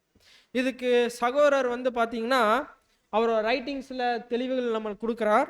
So வாசிக்கலாங்களா sister? சிஸ்டர் உங்களுக்கு தெரியலனா அவங்களுக்கு சிஸ்டருக்கு வந்து நான் பிபிடி அனுப்பிச்சிருக்கேன், அதை பார்த்து நீங்கள் வாசிக்கலாம். இதில் தெரிஞ்சால் நீங்கள் வாசிச்சிடுங்க. இஸ்ரேல் ஜனங்களுக்காக சாமுவேல் ஜெபித்தார். அவர்கள் அப்படியே மிஸ்பாவிலே கூடி வந்து தண்ணீர் மொண்டு கர்த்தருடைய சந்நிதியில் ஊற்றி அன்றைய தினம் உபவாசம் பண்ணி கர்த்தருக்கு விரோதமாக பாவம் செய்தோம் என்று அங்கே சொன்னார்கள். பாவ அறிக்கை ஜனங்களின் நம்பகத்தன்மையை மாத்திரமல்ல, அவர்களது நேர்மையையும் நாணயத்தையும் வெளிப்படுத்துகிறது. அவர்கள் தேவனுக்கு விரோதமாக பாவம் செய்தார்கள். தேவன் அவர்களை மறுபடியும் உடன்படிக்கையின் உறவுக்குள் ஏற்றுக்கொள்ள வேண்டும் என்று அவர்கள் கேட்டபொழுது, பாருங்க, இப்போ இவர்கள் என்ன பண்றாங்க அப்படின்னா, தண்ணீரை ஊற்றி அங்க போய் இஸ்ரேல் ஜனங்கள் என்ன பண்றாங்க அப்படின்னா, நாங்க பாவம் செஞ்சுட்டோம், எங்களை மன்னிச்சிருங்க அப்படின்னு சொல்லி இங்க என்ன பண்றாங்க, பாவ மன்னிப்பு கேட்கும்போது தேவன் என்ன பண்றார், தேவன் அவர்களை மறுபடியும் உடன்படிக்கையின் உறவுக்குள் என்ன பண்றார், கொண்டு வரார். அதாவது இஸ்ரேல் ஜனங்களுக்கும் தேவனுக்கும் 20 வருடங்களாக என்ன இல்லைங்க, உறவே இல்லை. தொடர்பு இல்லைங்கிறத விட தொடர்புங்கிறது என்னதுங்க, பேசிக்கொள்றது. உறவே இல்லைங்கிற மூஞ்சிலே முழிக்காதது, உறவே கிடையாது. இவங்க தேவனையே என்ன பண்ணிட்டாங்க, மறந்துட்டாங்க. அப்படிப்பட்ட நிலைமையில தான் மீண்டும் கர்த்தரை நினைத்து புலம்பினார்கள். ஸோ இப்போ சாமுவேல் மூலம் என்ன பண்றாங்க, வந்து பாவ மன்னிப்பு கேட்கும்போது அங்க மிஸ்பாவில் தண்ணி ஊற்றக்கூடிய காரியங்கள். ஸோ அந்த ஒரு காரியத்து நிமித்தம் தேவன் என்ன பண்றாரு அப்படின்னா, மீண்டும் அந்த உடன்படிக்கை என்கின்ற உறவுக்குள் என்ன பண்றார், இவர்களை கொண்டு வரார் அப்படின்னு பார்க்கிறோம். கன்னியூ பண்ணுங்க சிஸ்டர். இந்த பாவ அறிக்கை பாராட்டுக்குரியதாக இருந்தது. பாவ அறிக்கை ஆத்மாவுக்கு நல்லது என்று சங்கீதக்காரன் சொல்லி இருக்கிறான். அது நல்லது என்று நிரூபணமாய் இருக்கிறது. பாருங்க, பாவ அறிக்கையை பத்தி சங்கீதக்காரன் சொல்லி இருக்கிறாருன்னா யார் சொன்னது, தாவீது சொல்றார். ஏன் சொல்றார் இந்த இடத்துல, ஏன் நம்மளுடைய ரசல் பிரதர் இந்த இடத்துல தாவீதை சொல்றாரு அப்படின்னா, தாவீது செய்த தவறு அப்படி என்ன பண்ணாருங்க, பக்சேபால் கிட்ட நடந்த விஷயம் அது தேவனுக்கு பிடிக்காத விஷயம். ஆனால் தாவீதுக்குள்ள அந்த இருதயத்துல நம்ம இப்படி செஞ்சுட்டோமே அப்படிங்கிற ஒரு குற்ற உணர்வு இருந்தது. அந்த குற்ற உணர்வு நிமித்தம் அவர் செய்த பாவத்தை அறிக்கை செய்யும் வண்ணமாக ஒரு அதிகாரத்தை என்ன பண்றாருங்க என்ற எழுதுறார். அதைத்தான் சகோதரர் அழகா என்ன பண்ணியிருக்காரு அப்படின்னு அங்க சொல்லியிருக்கார். சங்கீதக்காரன் சொல்லியிருக்கிறான், அது நல்லது என்று நிரூபணம் ஆயிருக்கு. எப்படி அப்படின்னா, அது நிரூபணம் ஆகலை அப்படின்னா இந்த பைபிள் என்னாகப்படாது, தேவன் என்ன பண்ணியிருக்க மாட்டார், அனுமதி கொடுத்திருக்க மாட்டார்.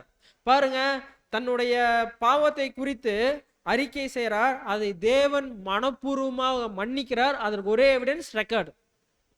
ஏன் அப்படின்னா, இதையை பார்த்து இதை தெரிந்து இதை புரிந்து புது சிருஷ்டிகளாக இருக்கக்கூடியவர்களும் செய்யக்கூடிய பாவங்களை அறிக்கை செய்யணும். எப்படி அப்படின்னா, அது தேவன் ஏற்றுக்கொள்ளும் வண்ணமாக என்ன பண்ணணும், அறிக்கை செய்யணும்.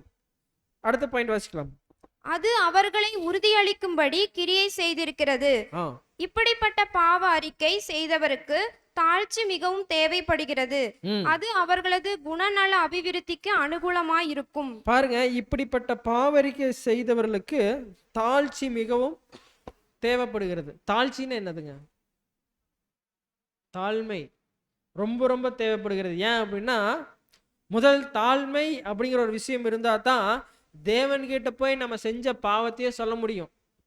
தாழ்மைன்னு ஒன்று இல்லை அப்படின்னா தேவன்கிட்டே என்ன பண்ணுவோம், விடாப்புடியா கடின இருதயத்தோட என்ன பண்ணிட்டு இருப்போம் அப்படின்னா ஜீவித்து கொண்டு இருப்போம். ஸோ இந்த தாழ்மை அப்படிங்கிறது ரொம்ப ரொம்ப முக்கியமா இருக்கு. அது அவர்களது குணநல அபிவிருத்தி ஆகிறது கூட என்னவா இருக்கு அப்படின்னா அனுகூலமாக இருக்கிறது அப்படிங்கிறத பார்க்குறோம். அடுத்த ஸ்லைட் வாசிக்கலாம். தண்ணீரை மொண்டு ஊற்றியதை பல்வேறு கோணங்களில் கவனிக்கலாம். பாருங்க, சகோதரர் ரசூல் பிரதர் என்ன பண்றாரு அப்படின்னா, தண்ணீர் ஊற்றின காரியத்தை என்ன பண்றாரு, 3 கோணங்களாக என்ன பண்றாரு அப்படின்னா அதை வியூ பண்றார். வாசிக்கலாம். அவர்கள் மறுக்க முடியாத சத்தியத்தை அது குறிப்பிடலாம். பாருங்க, அவங்க தண்ணி ஊத்துனதை ஃபர்ஸ்ட் ஆங்கிள் என்ன சொல்றாரு அப்படின்னா, மறுக்கவே முடியாத பிராமிஸ் சத்தியத்தை என்ன பண்ணுது அப்படின்னா குறிப்பிடலாம். தரையிலே ஊற்றிய தண்ணீரை திரும்ப பெற முடியாதது போல சத்தியத்தை திரும்ப பெற முடியாது. பாருங்க, அவங்க செஞ்சது என்ன அப்படின்னா பாவரிக்கை. என்ன பாவரிக்கைனா, நாங்க இப்படி எங்களோட இருதயத்துல உங்களை வச்சுட்டு இருந்தோம், உங்களை விட்டுட்டு நாங்க அஸ்திரோத்தையும் பாகாலையும் நாங்க நிரப்பிட்டோம். இத்தனை வருடங்களா நாங்கள் அஸ்திரோத்தையும் பாகாலையும் சேவித்து கொண்டு இருந்தோம். அது தவறுன்னு எங்களை புரிஞ்சிருச்சு. இனிமேல் அந்த ஒரு தவறை செய்ய மாட்டோம். எங்களோட இருதயங்களை உங்களுக்கு நேராக திருப்புறோம். இருதயம் எங்கேயோ இருக்கு, தேவன் எங்கேயோ இருக்கார். நான் என்னோட இருதயத்தை திருப்புறேன்னு சொல்லி என்ன பண்றாங்க அப்படின்னா சொல்றாங்க. அதுக்கு தான் என்ன சொல்றாரு அப்படின்னா, மிஸ்பால வந்து தண்ணி ஊத்துங்கன்னு சாமியில் என்ன பண்றார் சொல்றார். அதற்கு சகோதரர் கொடுக்கக்கூடிய விளக்கம் அழகா அடையாளப்படுத்துறார். அந்த சத்தியம் எப்படிப்பட்டதாக இருந்தது அப்படின்னா, எப்படி ஒரு தண்ணி கஷ்டப்பட்டு நம்ம கொண்டு வரோம், 100 படிக்கட்டுகள் ஏறி ஒரு குளத்துலேருந்து எடுத்துகிட்டு வரேன்னு வைங்க. மேலே வந்ததுக்கப்புறம் கை தவறி விழுந்துருச்சு அப்படின்னா எப்படி தரையில் ஊற்றப்பட்ட தண்ணீரை மீண்டும் எடுக்க முடியாதோ அந்த மாதிரி தான் அவர்கள் அங்கே ஊற்றின தண்ணீர் அவர்கள் செய்த பிராமிஸுக்கு அடையாளமாக இருக்கு. இது முதல் கோணம். அடுத்து இரண்டாவது கோணம். இன்னொரு யூகம் என்னவென்றால், தண்ணீர் பூமியின் ஆழங்களிலிருந்து எடுக்கப்பட்டது போல அவர்களது பாவ அறிக்கை அவர்களது இருதயத்தின் ஆழங்களிலிருந்து வந்தது. பாருங்க சகோதரர் எப்படி எழுதுறாரு பாருங்க.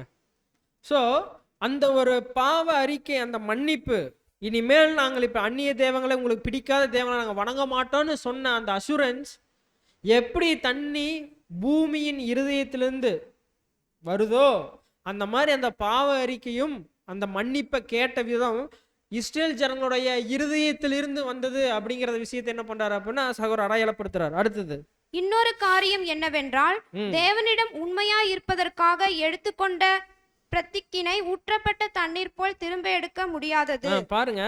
ஸோ இன்னொரு காரியம் என்னவென்றால், தேவனிடம் உண்மையா இருப்பதற்காக எடுத்துக்கொண்ட பிரதிக்கினை.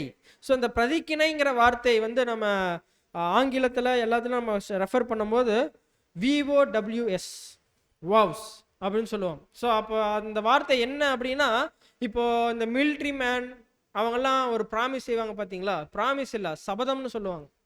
இப்படி கை வச்சுட்டு இல்லைன்னா இங்கே இருதயத்தில் கை வச்சுட்டு என்ன பண்ணுவாங்க அப்படின்னா ஒரு உறுதிமொழி எடுப்பாங்க. ஸோ அது வந்து அதுதான் வாவ்ஸ் அப்படின்னு சொல்லுவாங்க.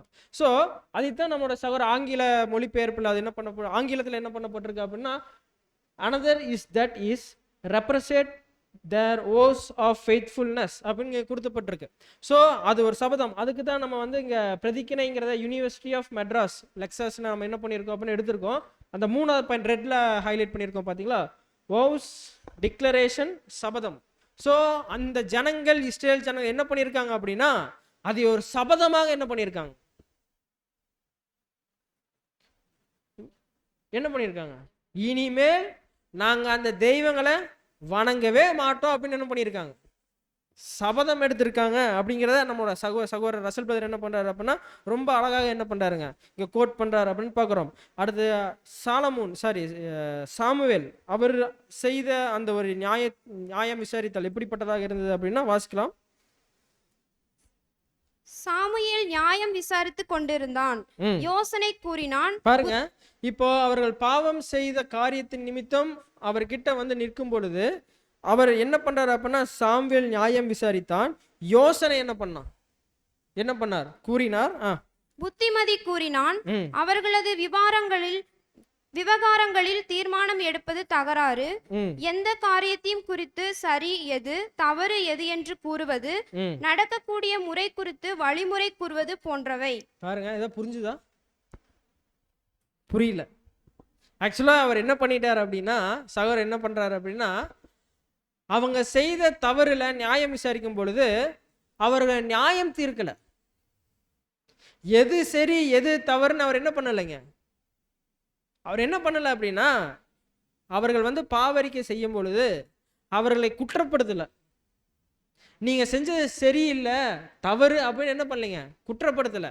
ஆனால் அதுக்கு மாறாக அவர் என்ன செய்தார் அப்படின்னா, இவர்களுடைய பாவத்தை மன்னிப்பதற்கு தேவன் கிட்ட என்ன பண்ணலாம் அப்படிங்கிறதுல இவர் என்னவா இருந்தார் அப்படின்னா கவனம் செலுத்தினார். ஆனால் இஸ்ரேல் ஜனங்களை அவர் என்ன பண்ணல, நியாயம் விசாரித்து அவர்களை கார்னர் செய்யல. எவ்வளவு ஒரு அருமையான குவாலிட்டி பாருங்க. இன்னைக்கு நம்ம கிட்ட ஒரு வழக்காடுவதற்கு ஒரு வழக்கு வருதுனாலே அது சரியது தவறுதுன்னு அக்கு வேற ஆணி வேற பிரிச்சு பார்த்து என்ன பண்ணிடுவோம், குற்றம் செய்தவர்களை அவங்களே ஏன்டா இந்த மனுஷங்கிட்ட வந்தோம் அப்படிங்கிற நிலைமைக்குள்ள என்ன ஆயிரும், போயிரும். ஸோ அந்த மாதிரிலாம் இவர் சாமுவேல் செய்யல. அவர் என்ன பண்ணார் அப்படின்னா, அவரை நியாயம் விசாரிக்கும் போது நீங்க என்ன தவறு செய்தீர்கள் அப்படிங்கிற நியாயம் விசாரித்தார். அதில் அவங்கள குற்றப்படுத்தல, அது கரெக்டாக சரியானலாம் அவர் ஜட்ஜ் பண்ணல. செஞ்சிட்டீங்க, இதுக்கு தேவன் கிட்ட இருந்து எப்படி மன்னிப்பு பெறுவது என்பதை தேவன் கிட்ட கொண்டு போவதற்காக அவர் என்ன பண்ணார் அப்படின்னா செஞ்சார்.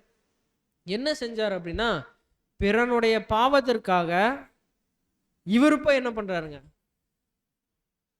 அழுது மன்றாடி தேவன் கிட்ட இருந்து எப்படியோ என்ன பண்ணிட்டார். ஏன் அப்படின்னா, தேவனும் இவர்களை எப்படி வச்சிருந்தார்? முழுக்க முழுக்க அருவருக்கப்பட்ட ஜனங்களாக என்ன பண்ணிட்டார்? இன்னைக்கு நம்ம பாருங்க, இன்னைக்கு நம்ம வந்து ஒரு நடைபாதையில் போகிறோம். போகும்போது அங்கே ஒரு அசுத்தமோ ஒரு குப்பையோ ஒரு பேட் ஸ்மெல்லோ இருந்தால் நம்ம என்ன பண்ணிடுவோம்? என்ன பண்ணிடுவோங்க? ஒதுங்கி போயிடுவோம். அதை பார்ப்போமா, கவனிப்போமா? அங்கிருந்து என்ன பண்ணிடுவோங்க? நகர்ந்து போயிடுவோம். அந்த மாதிரி தான் அருவருப்பத்தக்கதான ஜனங்களாக இருந்தனால தேவன் கிட்ட போய் சாமுவேல் கிட்ட ஈஸியாக என்ன பண்ண முடியல, அணுக முடியல. ஏன்னா அவர் செய்த தவறு அப்படி. அதனால என்ன பண்றார் சாமுவேல்? தேவனுடைய சந்நிதியில் போய் தேவன்கிட்ட, இந்த பாவம் செய்த ஜனங்கள் மனம் திருந்துறாங்க, இவர்களுக்கு ஒரு வாய்ப்பு கொடுங்க தேவனே சொல்லி என்ன பண்றாருங்க? இவர் கண்ணீர் விட்டு அழுது ஓயாமல் என்ன பண்றாரு? ஜெபிக்கிறார் அவர்களுக்காக. ஸோ அதுதான் அங்கே வந்து என்ன பண்ணப்பட்டது அப்படின்னா, சாமுவேல் அங்கே நியாயம் விசாரித்த காரியங்கள், குணலட்சணங்கள்னு பார்க்கிறோம். அடுத்த ஒரு காரியம் வந்து அப்படி என்ன அப்படின்னு பார்த்தோன்னா, இந்த பெலிஸ்தியர்கள். யார் இந்த பெலிஸ்தியர்கள்? பாருங்க, இந்த பெலிஸ்தியர்கள் வந்து பார்த்துட்டோம்னா, இஸ்ரேல் ஜனங்கள் பாவம் செஞ்சுட்டு இருக்கும் போதெல்லாம் இவங்க என்ன பண்ணலைங்க. ஆனா இஸ்ரேல் ஜனங்கள் மனம் மாறுவதற்காக மிஸ்பாக்க வந்திருக்கானோடனே பெலிஸ்தீன் என்ன ஆயிட்டான்? அப்ப யார் அடையாளப்படுத்துறதாக இருக்கலாம்? கரெக்ட். ஸோ இந்த சாத்தான் நம்மளுமே எக்ஸ்பீரியன்ஸ் பண்ணலாம். கட்டாயம் அனைவருக்கும் அனுபவம் இருக்கும். நம்ம தேவனை வந்து ஏற்றுக்கொண்டு வாழ்ந்துட்டு இருக்கிறோம், ஜீவித்து கொண்டிருக்கோம். ஆராதனைகள், கூடுகை, இடைநாள் கூடுகை, மெடிடேஷன் எல்லாம் பண்றோம். ஓகே. ஆனால் ஒரு பாவத்தில் என்ன பண்ணிட்டு இருப்போம்? கூடவே டிராவல் பண்ணிட்டு இருப்போம். அது நமக்கு அறியவே தெரியாது. நம்ம பாவம் செய்யறோமேன்னு கூட என்ன பண்ணாது, நாலேஜ் இருக்காது. ஆனால் ஏதோ ஒரு டைம் என்ன பண்ணுவோம், ரியலைஸ் பண்ணுவோம். டக்குன்னு ஐயோ இப்படி பண்ணிட்டு இருக்கோமே, நமக்கே தெரியலையேன்னு சொல்லிட்டு தேவன்கிட்ட போய் என்ன பண்ணுவாங்க? போய் மன்றாடுவோம். அப்பெல்லாம் சாத்தான் எங்கிருந்திருப்பாருன்னே தெரியாது. ஆனால் என்னைக்கு நம்ம பாவ அறிக்கை செய்து தேவனை நோக்கி நம்ம இருதய திருப்புறமோ, பெலிஸ்தியன் மாதிரி சாத்தான் வந்து என்ன பண்ணுவான்? வந்து நின்று நமக்கே ஏன்டா மனம் மாறணுமோ நினைச்சோமோங்கிற சூழ்நிலை என்ன பண்ணிடுவான் பாருங்க. 20 வருஷமா பெலிஸ்தியர்கள் என்ன ஆகலைங்க, வரல. ஆனா பாவம் மன்னிப்பை பெறுவதற்காக மிஸ்பாக்கு வந்ததும் பெலிஸ்தீன் என்ன ஆயிட்டான்? வந்துட்டான். அந்த மாதிரி தான் நம்ம என்னைக்கு நம்மளோட பாவங்களை ரியலைஸ் செய்து தேவனோட கிருபாசனத்துக்கு போறோமோ, அன்னைக்கு தான் நம்ம குடும்பத்தில் வெடிக்கும் ஒரு வெடி. அன்னைக்கு தான் நம்மளுடைய வேலையில வரும். அன்னைக்கு தான் நம்மளுடைய குழந்தைகளுக்கு எதாகும். அன்னைக்கு தான் நம்மளோட உறவினர்களுக்கு எதாகும். அன்னைக்கு தான் ஏதோ ஒரு சூழ்நிலை என்ன ஆகும், மாறும். ஆனால் ஒரு விஷயத்தை ஞாபகம் வச்சுக்கலாம், அந்த ஒரு சண்டையை இஸ்ரேல் ஜனங்கள் செய்யவே இல்லை. அவங்க என்ன பண்ணாங்கன்னா, தண்ணீர் ஊற்றி பாவ மன்னிப்பை மட்டும் அறிக்கை செய்து பாவத்தை பெறுவதற்கு தயாராக இருந்தாங்களே ஒழிய, அந்த ஒரு சண்டையை தேவன் என்ன பண்ணார், கர்த்தர் என்ன பண்ணார், செய்தார். பெலிஸ்தர்கள் திரும்பி ஓடிட்டாங்க. ஆனா அந்த டைம்ல இஸ்ரேலர்கள் என்ன பண்ணாங்க அப்படின்னா, துரத்தி போய் என்ன பண்ணாங்க, அவர்களை வெற்றி பெற்றார்கள் அப்படின்னு பார்க்கிறோம். அப்போ ஒப்புக்கொள்ளுதல், கன்ஃபெஷன். ஸோ இந்த ஒப்புக்கொள்ளுதல்ங்கிற ஒரு விஷயம்தான் ரொம்ப ரொம்ப தேவன் எதிர்பார்க்கக்கூடியது. அதுலேயும் பாவத்தை ஒப்புக்கொள்றது. பாருங்க, இஸ்ரேல் ஜனங்கள் இப்படி தான் ஒப்புக்கொண்டாங்க, கன்ஃபெஸ் பண்ணாங்க. அவங்களுடைய பாவத்தை என்ன பண்ணாங்க, தேவனுடைய சந்நிதியில் போய் மன்றாடுனாங்க, மன்னிச்சிருங்கன்னு கதறினாங்க. ஸோ இப்படிப்பட்ட ஒப்புக்கொள்ளுதல் ஒரு புது சிருஷ்டிக்கு ரொம்ப ரொம்ப தேவை.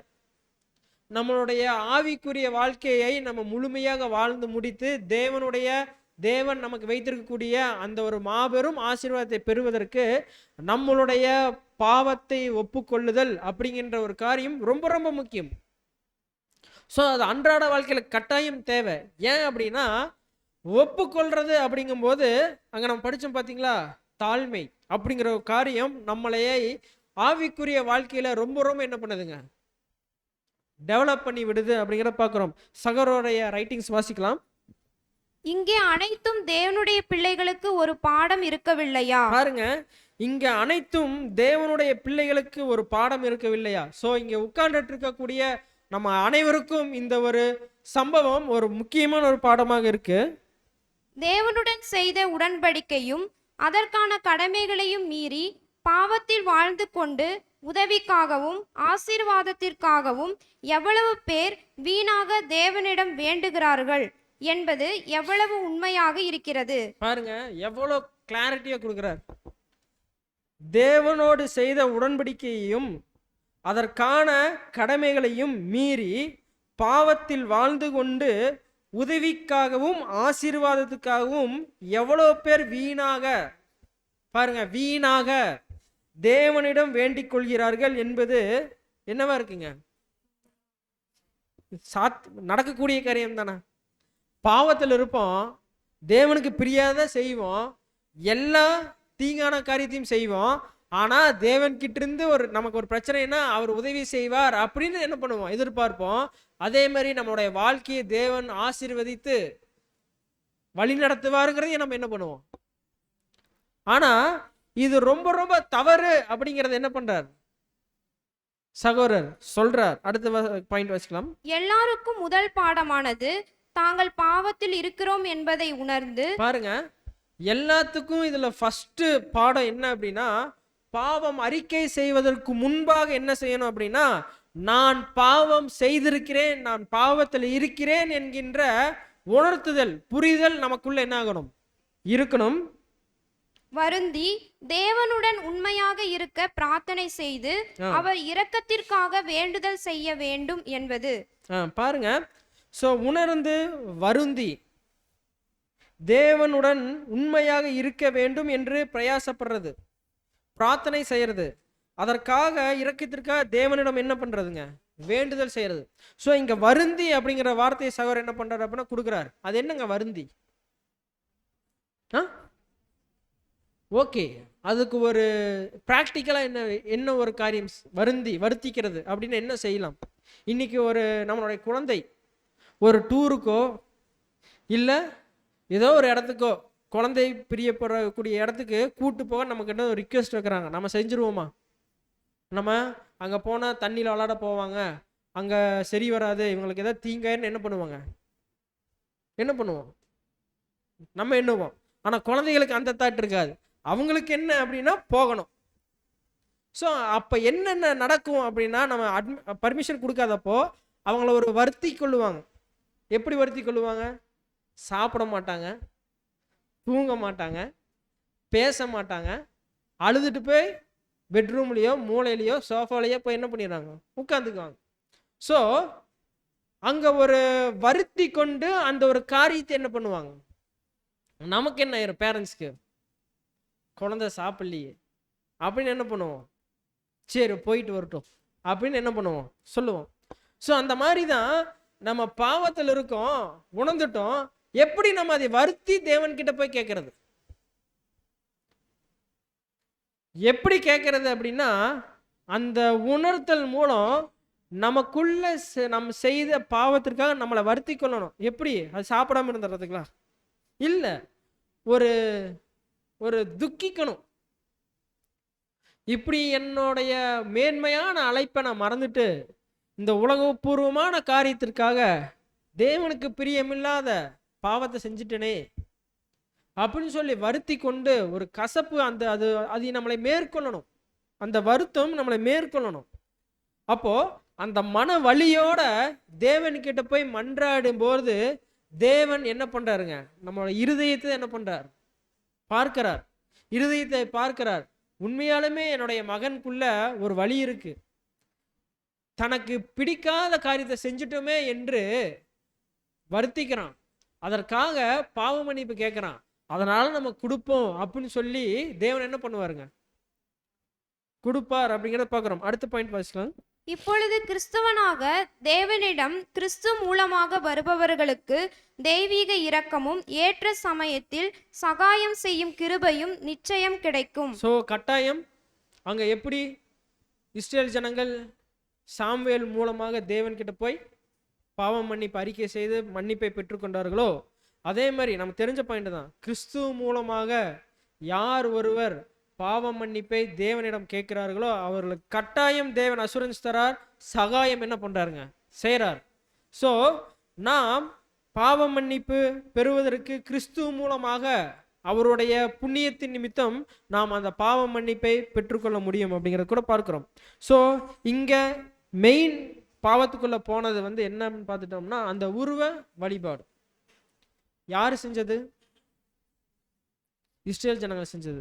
அப்ப கட்டாயம் இஸ்ரேல் ஜனங்கள் செஞ்சிருக்காங்க அப்படின்னா ஆவிக்குரிய இஸ்ரேலும் செஞ்சிருப்பாங்களா, செஞ்சிட்டு இருப்பாங்களா? பாவ மன்னிப்பு பெற்றவர்கள் செஞ்சிருப்பாங்க, பாவ மன்னிப்பை பெறாதவர்கள் செஞ்சிட்டு இருப்பார்கள். ஸோ அந்த உருவ வழிபாடு என்ன வாசிக்கலாம் அடுத்த ஸ்லைட்ல. உருவ வழிபாடு. இஸ்ரேலர் எவ்வாறு உருவ வழிபாட்டின் தாக்கங்களுக்கு ஆளானார்கள் மற்றும் அவர்களுக்கு அடிபணிந்தது என்பதை அவர் சுட்டிக்காட்டுகிறார். பாடத்தை நமக்கே பயன்படுத்தி இன்னொரு டைம் வாசிச்சிருங்களேன். உருவ வழிபாடு. இஸ்ரேலர் எவ்வாறு உருவ வழிபாட்டின் தாக்கங்களுக்கு ஆளானார்கள் மற்றும் அவர்களுக்கு அடிபணிந்தது என்பதை அவர் சுட்டிக்காட்டுகிறார். அடுத்த பாயிண்ட் அப்படியே வாசிச்சிருங்க. பாடத்தை நமக்கே பயன்படுத்தி கொள்ளவும். ஆன்மீக இஸ்ரேலர்களை மிகவும் கவர்ந்திழுக்கும் சிலைகள் எவை என்பதை கண்டறியவும் அதை விட்டு விடுகிறோம். பாருங்க. ஸோ அங்க ஆவிக்குரிய மாம்சத்துக்குரிய இஸ்ரேல் ஜனங்கள் அங்க செயல்முறையில பிராக்டிக்கலா அங்க ஒரு விக்கிர வழிபாடை என்ன பண்ணிட்டு இருந்தாங்க, செஞ்சுட்டு இருந்தாங்க. ஸோ அது எப்படி செஞ்சுட்டு இருந்தாங்கன்னு பார்த்துட்டோம்னா ஒரு சிலை முன்பாக போய் அந்த சிலைக்கு தேவையான அனைத்து பூஜைகளையும் செய்யறது, அந்த அந்த சிலை குழந்தையே கேட்டாலும் கொடுக்கறது, இந்த மாதிரியான காரியங்கள் என்ன பண்ணிட்டு இருந்தாங்கன்னா செஞ்சுட்டு இருந்தாங்க. ஸோ பாடத்தை நமக்கே என்ன பண்ணிக்கலாம், பயன்படுத்தி கொள்ளவும். ஆன்மீக இஸ்ரேலர்கள் மிகவும் கவர்ந்து இழுக்கும் சிலைகளை எவை என்பதை நம்ம என்ன பண்ணணுங்க, கண்டறியணும். அப்போ நமக்குள்ள ஏதாவது சிலை வச்சிருக்கோமா, ஏதாவது உருவ வழிபாடு வச்சிருக்கோமா, வச்சிருக்கோங்களா? நம்ம இல்லை தானங்க. ஆனா சகோதரர் என்ன பண்றாரு அப்படின்னா 1 கொரிந்தியர் 10:7 வாசிக்கலாம். ஜனங்கள் புசிக்கவும் குடிக்கவும் உட்கார்ந்து விளையாட எழுந்திருந்தார்கள் என்று எழுதியிருக்கிறபடி அவர்களில் சிலர் விக்கிரக ஆராதனைக்காரர் ஆனது போல நீங்களும் ஆகாதிருங்கள். பாருங்க, இங்க அப்போஸ்தலன் பவுல் ஒரு எச்சரிப்பு கொடுக்கிறார். என்ன சொல்றாரு அப்படின்னா, ஜனங்கள் புசிக்கவும் குடிக்கவும் உட்கார்ந்து விளையாட எழுந்திருந்தார்கள் என்று எழுதியிருக்கிறபடி அவர்களில் சிலர் விக்கிர ஆராதனைக்காரர்களாக இருந்தது போல நீங்களும். அப்போ கட்டாயம் அவங்க இருந்தாங்க, நீங்களும் ஆவிங்க, அதுக்கு எச்சரிப்பாக இருங்கன்னு சொல்றார். அங்க பிராக்டிக்கலா ஒரு சிலையை வச்சு என்ன பண்ணிட்டு இருந்தாங்க, விக்கிர ஆராதனை செஞ்சுட்டு இருந்தாங்க. ஆனால் ஆவிக்குரிய இஸ்ரேலர்களுக்கு பிராக்டிக்கலாக நம் முன் சிலையெல்லாம் இருக்காது. என்ன இருக்குன்னு சொல்றாரு அப்படின்னா, அங்க ஆங்கிலத்துல பார்க்கும்போது wealth, pride, ambition, self esteem, boastfulness, love of show, tyranny, unreasonable, selfish. இதுக்கெல்லாம் தமிழாக்கத்தில் பார்த்துட்டோம் அப்படின்னா வாசிக்கலாம் சிஸ்டர், தமிழ்ல படிச்சிருங்க. செல்வம், பெருமிதம். பாருங்க, செல்வம் இது ஒரு விக்கிர ஆராதனை. இன்னைக்கு செல்வத்துக்காக, செல்வம்னா என்னதுங்க, பணம், பணத்துக்காக நம்ம எவ்வளவு எஃபர்ட் போடுறோம், என்னென்ன நம்ம சாக்ரிஃபைஸ் பண்றோம், என்னென்ன நூதனமா சிந்திக்கிறோம், அதுல ஒரு கவனம் செலுத்துறோம், என்னென்ன செய்யறோங்க செல்வத்துக்காக. ஹார்ட் ஒர்க் செய்வோம், பயங்கரமான ஹார்ட் ஒர்க் செய்வோம். 24/7 ஒர்க் பண்றதுக்கு என்ன ஆகும், என்ன பண்ணுவாங்க, தூக்கம் இல்லாம, ஓய்வெடுக்காம, நம்மளோட தேவைகளை பூர்த்தி செய்யாம, செல்வத்துக்காக என்ன பண்ணுவோம், காசு வேணும், சம்பாதிக்கணும் அப்படின்னு சொல்லி என்ன பண்ணுவோம் அப்படின்னா அதற்காக ரொம்பவும் பிரயாசப்பட்டு என்ன பண்ணுவோம் அப்படின்னா நம்மளுடைய ஆவிக்குரிய வாழ்க்கையை வாழ்வதற்கு உண்டான முயற்சிகள் என்ன பண்ணிடுவோம், விட்டுருவோம். ஆராதனைகள் என்ன பண்ணிடுவோம், விட்டுருவோம். இடைநாள் கூடுகள் என்ன பண்ணுவோம், விட்டுருவோம். நம்ம படிக்கிறத என்ன பண்ணிடுவோம், விட்டுருவோம். ஸோ இந்த செல்வத்தை சம்பாதித்துக் கொள்வதற்காக தேவன் நமக்கு கொடுத்திருக்கக்கூடிய ஆசீர்வாதமான காரியங்களையும் நாம் மேம்பட வேண்டும் என்கின்ற கொடுப்பதற்கு உண்டான காரியங்களும் என்ன பண்ணிடுவோம், செல்வத்துக்காக விற்று விடுவோம் அப்படின்னு பார்க்கிறோம். அடுத்தது என்னதுங்க, பெருமிதம், ப்ரைடு. ஸோ தான் ஒரு மேலானவன், நான் இருக்கக்கூடிய சகோதரிகளை விட தன்னை ஒரு முதன்மையானவனாக காட்டிக்கொள்வது என்கின்ற எண்ணங்கள், நான் ஒரு சிறந்த பேச்சாளன், நான் ஒரு சிறந்த ஊழியக்காரன் அப்படின்னு ஒரு எண்ணம் வந்தது அப்படின்னா இதுவும் விக்கிர ஆராதனை செய்யக்கூடியது. அடுத்தது என்னதுங்க? சுய லட்சியம், ஆம்பிஷன். இன்னைக்கு ஒரு ஒரு பதவி வேணும், இன்னைக்கு ஒரு நல்ல ஒரு ஸ்தானம் வேணும் அப்படின்னா அதற்காக என்ன பண்ணுவோம்? இன்னைக்கு ஒரு டாக்டர்ஸ்லாம் இருக்காங்க, அவங்கெல்லாம் எப்படி ப்ரிப்பேர் ஆகிறாங்க? எக்ஸாம் வச்சு வச்சு என்ன பண்ணுறாங்க? தள்ளுறாங்க. ஸோ அதை எட்டுவதற்காக நம்ம போடக்கூடிய எஃபர்ட் என்னென்ன பண்ணுறோம்? ஸோ அதற்காக நம்ம எடுக்கக்கூடிய எஃபர்ட், அதாவது ஒரு சைடு நம்ம எஃபர்ட் போடுறோம் அப்படின்னா ஸ்பிரிச்சுவல் சைடில் எஃபர்ட் போடுறது என்ன பண்ணிடுவோம்? கட்டாயம் குறைச்சிருவோம். குறைச்சி குறைச்சி குறைச்சி அது ஒரு நாள் என்ன ஆகும் அப்படின்னா நியூட்ரலில் போய் நிற்கும். நியூட்ரலில் போயிட்டோம் அப்படின்னா, நியூட்ரல் அப்படின்னாலே பைக் பார்த்துருக்கோமா, காரு நியூட்ரல் அப்படின்னாலே அது இஷ்டத்துக்கு என்ன ஆகுது? ஒரு பிடிமானம் இல்லை அப்படின்னா இஷ்டத்துக்கு என்ன இருக்கு? வண்டி போயிடும். அந்த மாதிரி என்ன ஆயிரும் அப்படின்னா இந்த ஆம்பிஷனை மையமாக வைத்து நான் ஒரு ஐஏஎஸ் ஆகணுமோ, நான் ஒரு ஐபிஎஸ் ஆகணுமோ அப்படின்னு நமக்குள்ள ஒரு தாட்டு வச்சு அதுக்காக வேலை செஞ்சோம் அப்படின்னா புது சிருஷ்டி என்னைக்கும் தேவனுடைய தீர்மானங்கள் அவரோட சித்தத்தில் நம்ம என்ன பண்ண முடியாது? போய் சேர முடியாது. ஏன் அப்படின்னா அதற்கு ஃபிட் இல்லாமல் நீ உலகப்பூர்வமான ஒரு காரியத்தை ஆம்பிஷன் வச்சிருக்க, அதற்காக நீ வேலை செஞ்சுட்டு இருந்த, நான் உனக்கு கொடுத்திருந்த அந்த ஸ்தானத்தை, அந்த ஒரு ஆசீர்வாதத்தை நீ இழந்துட்ட. அப்போ நாம் பரத்திற்கு தேவையானவைகளை இந்த உலகத்தில் விட்டா தான் எங்க ஆம்பிஷன் செலுத்துறோமோ அதுதான் ஆகும். இன்னைக்கு உலகப்பூர்வமான காரியத்துக்கு ஆம்பிஷன் வச்சு ஓடணும், ஆகிட்டோம். ஆனால் பரத்தில் இருக்கக்கூடிய அந்த மேலான ஆசீர்வாதத்துக்காக நம்ம ஆம்பிஷன் வைக்கல, ஆகலை. ஸோ இதுதான் நம்மளோட சகோதரர் என்ன பண்ணுறாரு அப்படின்னா அங்கே டிஃப்ரென்ஸ் காட்டுறாரு. ஸோ இத்தனை பாயிண்ட்ஸ் என்ன பண்ணியிருக்காருங்க? கொடுத்துருக்கார். அப்போ இத்தனை விக்கிர ஆராதனைகள் என்ன பண்ணிட்டு இருக்கோம் பாருங்க. இதெல்லாம் விக்கிர ஆராதனைன்னு நமக்கு தெரியல. இன்னைக்கு சகோதரோட ரைட்டிங்ஸை படிக்கும் பொழுது தான் என்ன பண்ணுது, நமக்கு தெரிய வருது, புரிய வருது. ஸோ அடுத்தது பாருங்க, இந்த சுயமரியாதை. இந்த சுயமரியாதைக்காக என்னென்ன பண்ண வேண்டியதாக இருக்கு? நம்மளை எல்லாரும் ஒரு மரியாதை கொடுக்க வேணுங்கிறக்காக என்ன பண்ணியிருக்கோம் தெரியுங்களா? மாஸ்க் போட்டிருக்கோம். சகோதரர் அதான் சொல்லுவார், இந்த ஒரு சுயமரியாதைக்காக ஒவ்வொருவரும் என்ன பண்ணியிருக்கோம்னா மாஸ்க் போட்டிருக்கோம். அப்போ மாஸ்க்குள்ள என்ன இருக்கும் அப்படின்னா ரியாலிட்டி இருக்கும், உண்மை இருக்கும். மாஸ்க் எப்படி இருக்கும்னா அது நம்மளை நல்லவ மாதிரியே காட்டிட்டு இருக்கும், நல்லவ மாதிரி என்ன பண்ணிட்டு இருக்குங்க, காட்டிட்டு இருக்கோம். ஆனா உள்ள உண்மை என்ன பண்ணிட்டு இருக்கோம் அப்படின்னா மறைஞ்சிருக்கும். அது என்னைக்கு தெரியுங்களா வெளியில வரும்? மாஸ்கை கழட்டினா வெளியில வந்துடும். ஸோ சுயமரியாதைக்காக நாம் விரும்பி அதற்காக நம்ம ஓடிக்கொண்டு செயல்பட்டு கொண்டிருந்தோம் அப்படின்னா ஒரு நாள் கட்டாயம் அந்த மாஸ்க்கு நம்மளை விட்டு விலக்கப்படும். அன்னைக்கு யார் முன்னாடி சுயமரியாதையாக இருக்க வேண்டும் நினைச்சோமோ அன்னைக்கு அவர்கள் மத்தியில் நம்ம என்ன பண்ணுவோம் அப்படின்னா தாழ்த்தப்படக்கூடியவர்களாக ஆயிடுவோம். ஸோ இவ்விதமான விக்கிர ஆராதனைகள் நம்ம மத்தியில் இருக்கு. ஸோ ரீப்ரின்ஸ் நம்பர் R2299 பார்த்துட்டோம் அப்படின்னா சகோதரர் இந்த விக்கிரகங்களை பற்றி என்னென்ன அப்படிங்கிறத இந்த ஒவ்வொரு பாயிண்ட்டுக்கும் இன்டெப்தா என்ன பண்ணியிருக்காரு அப்படின்னா என்ன பண்ணியிருக்காருங்க, விளக்கங்கள் கொடுத்துருக்காரு. நம்ம ஃப்ரீயாக இருக்கும்போது அதை படிச்சுக்கலாம். ரீப்ரின்ஸ் நம்பர் 2299 என்ன பண்ணியிருக்காரு ஃபுல்லாகவே என்ன பண்ணியிருக்காரு அப்படின்னா விக்கிரகங்களை பற்றி என்ன பண்ணியிருக்காரு அப்படின்னா கொடுத்துருக்காரு அப்படிங்கிறத பார்க்குறோம். ஸோ இவ்விதமான சிலைகள் நம்ம மத்தியில் என்ன பண்ணக்கூடாதுங்க, இருக்கவே கூடாது அப்படின்னு பார்க்குறோம்.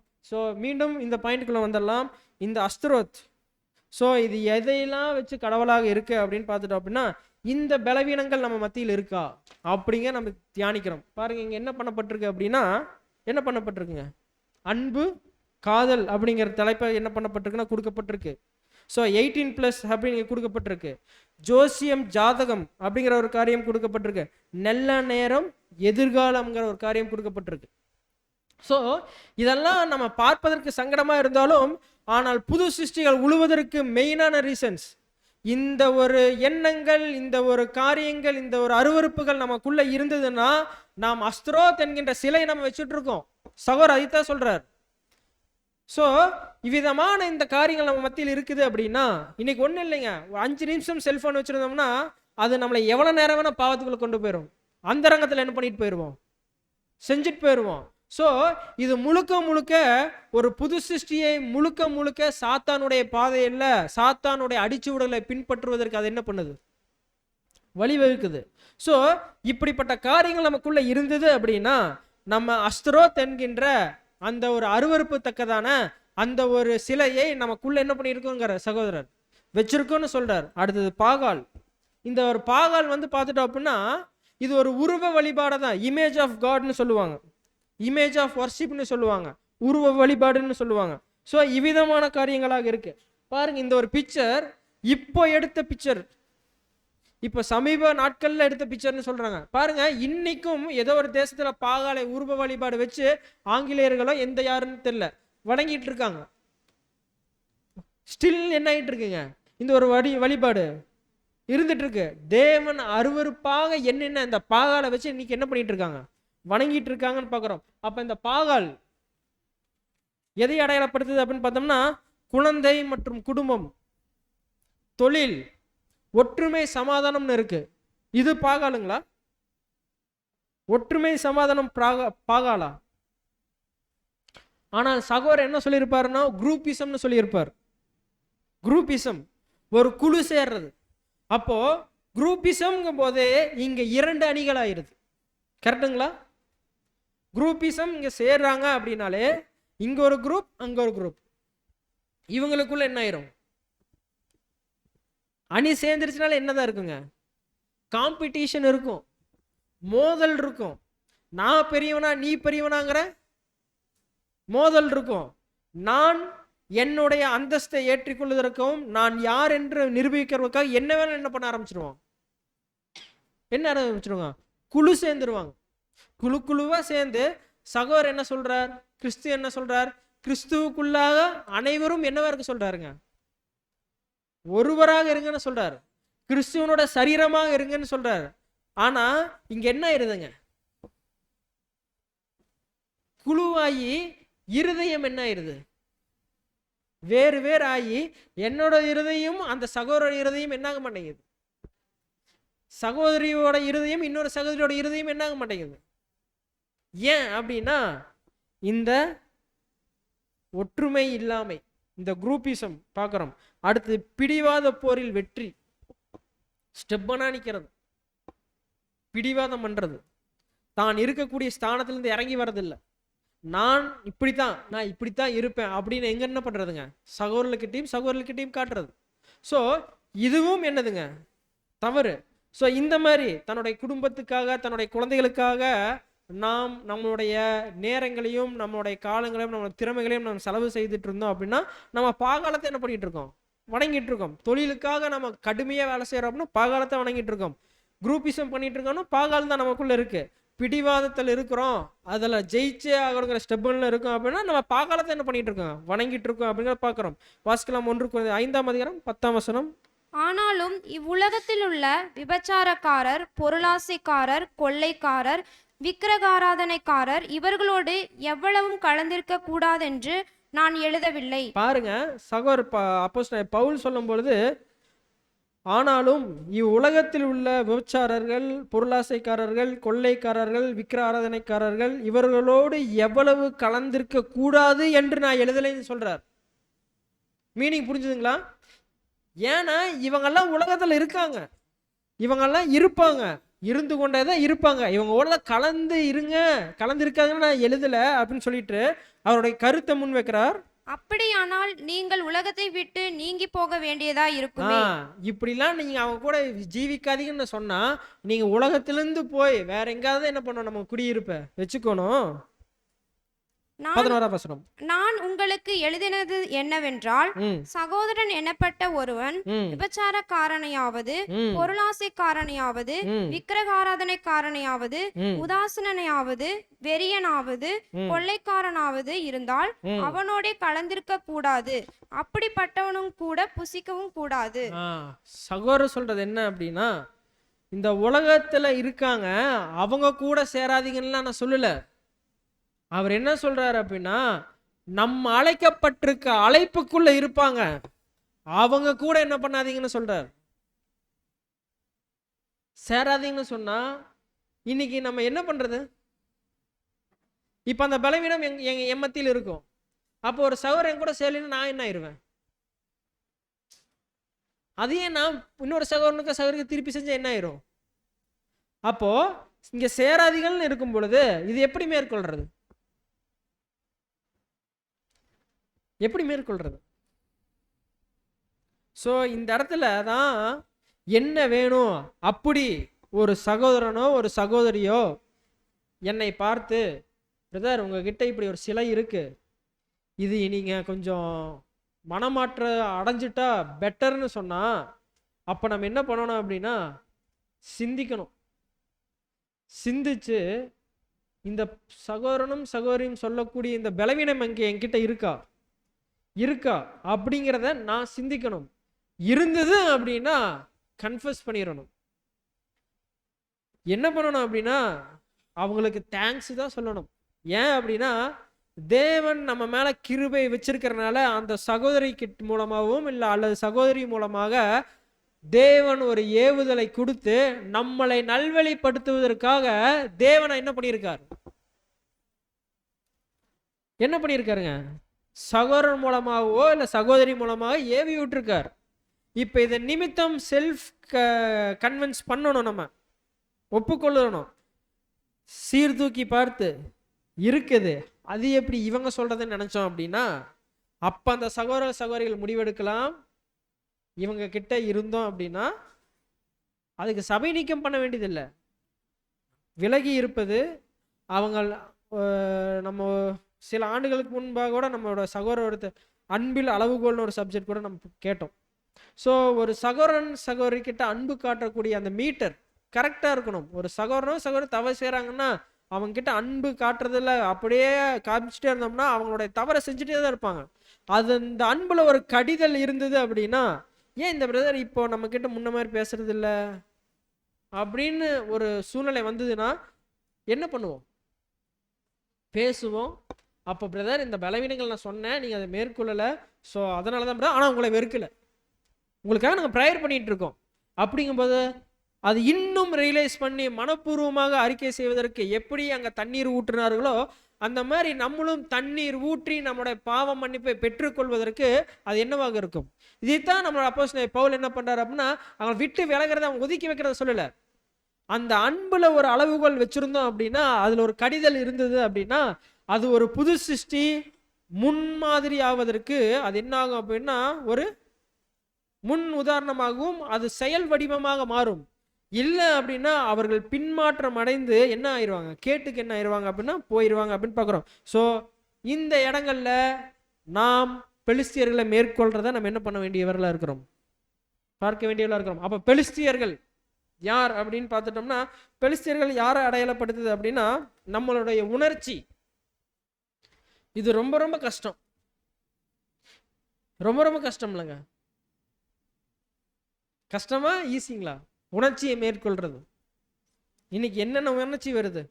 கோபம் வரும், அழுக வரும், வலி வரும், இல்லை வெறுப்பு வரும், பசி வரும். இதெல்லாம் கண்ட்ரோல் பண்றதுங்கிற சாதாரண விஷயங்களா? கோபத்தை கண்ட்ரோல் பண்ண முடியுமா? ஆனா பண்ணணும்.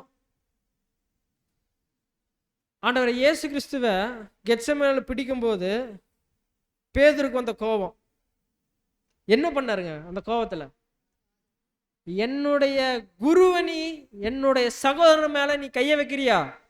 அந்த கோபத்தின் வெளிப்பாடு என்ன ஆகுது? கத்தி எடுத்து என்ன பண்ணிட்டாருங்க?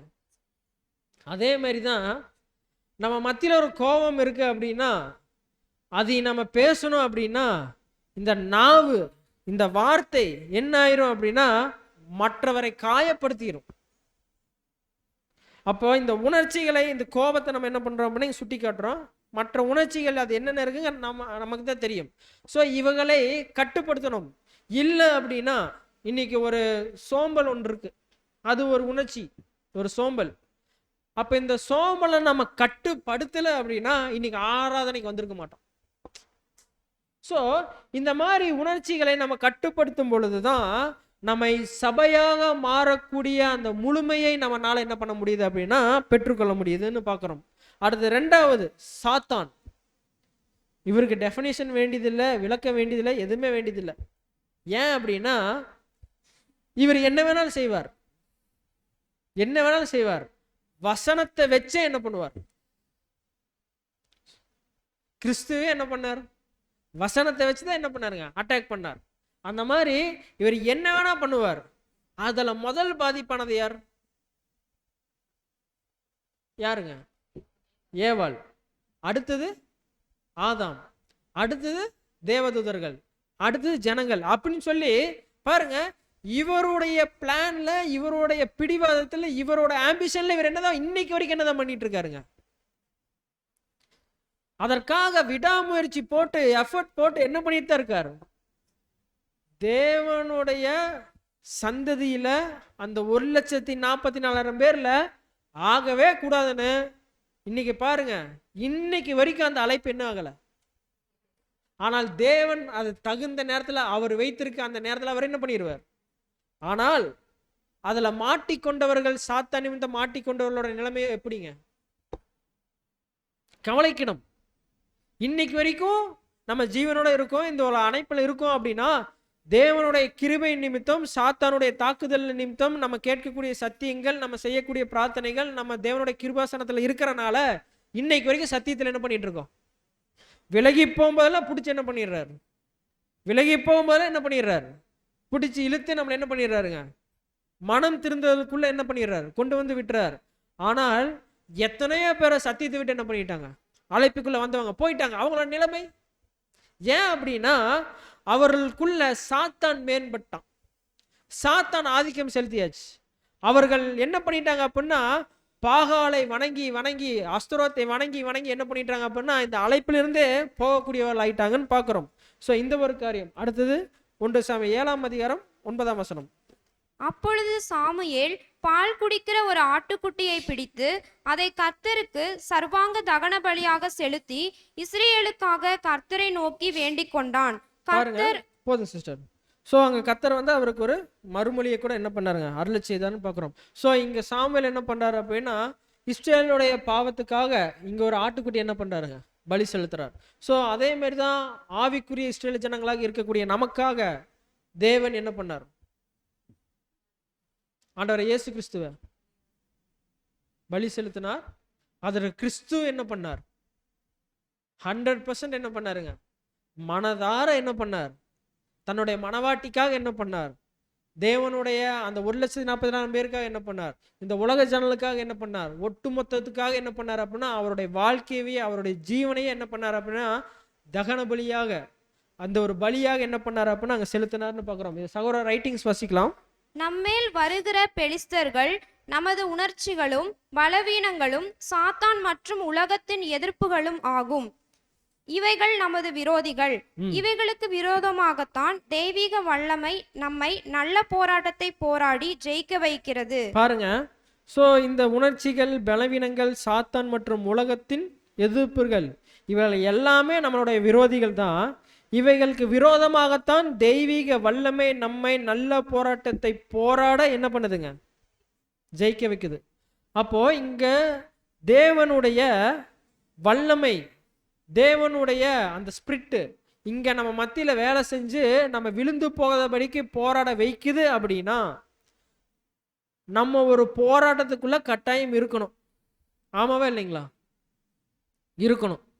அப்போ போராட்டத்தை பார்த்து நம்ம பயப்படுறதா, இல்லை அதை எதிர்க்கிறதா, இல்லை அதை ஃபேஸ் பண்றதா?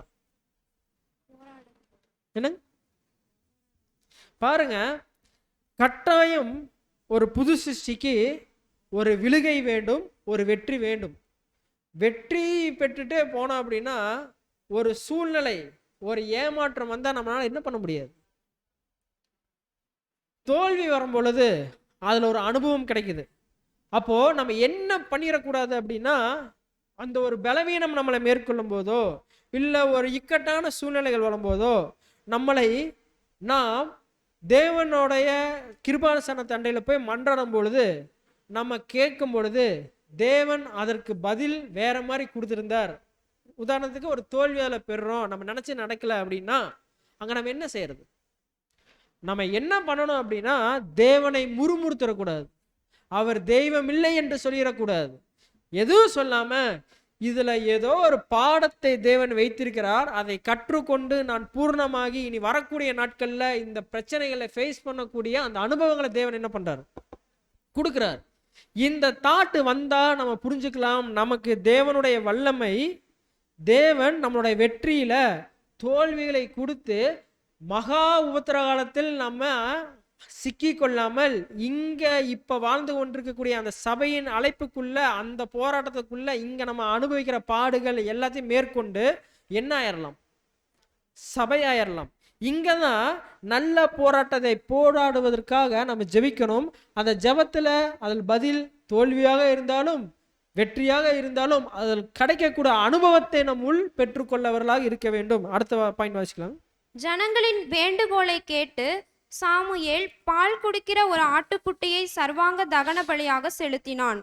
இதுதான் உலகத்தின் பாவங்களை சுமந்து தீர்க்கிற தேவ ஆட்டுக்குட்டிக்கு முன் அடையாளம் என்பதை சாமுவேல் அறியவில்லை.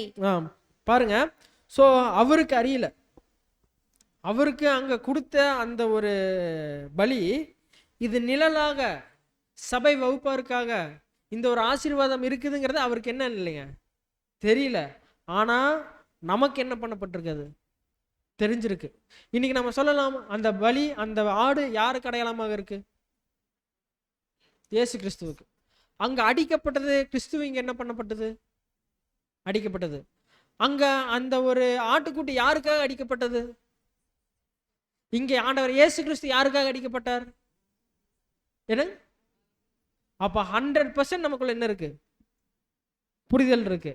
ஆனால் இவ்வளவு மெச்சூரிட்டியானவங்க இன்னைக்கு ரேன்சமை பத்தி உலகக்கு பெயர் கிறிஸ்தவர்கள் கிட்டயோ, ஞானிகள் கிட்டயோ, செல்வந்தர்கள் கிட்டயோ, ஐஏஎஸ் கிட்டயோ, சயின்டிஸ்ட் கிட்டயோ போய் ரேன்சமை பத்தி கேட்டா புரியுமா, தெரியுமா, விளக்கம் கொடுக்க முடியும், ஒரு வார்த்தை பேச முடியாது.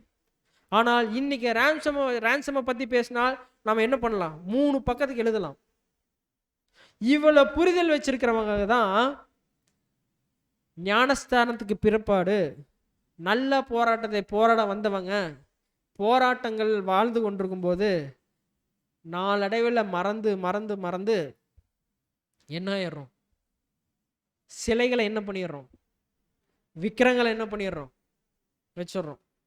அப்ப கிறிஸ்து எனக்காக அடிக்கப்பட்டிருக்கிறாருங்கிறது வருஷத்துல ஒரு நாள் அனுசரிக்கக்கூடிய அந்த ஒரு நினைவு கூறுதல் இருக்கக்கூடாது.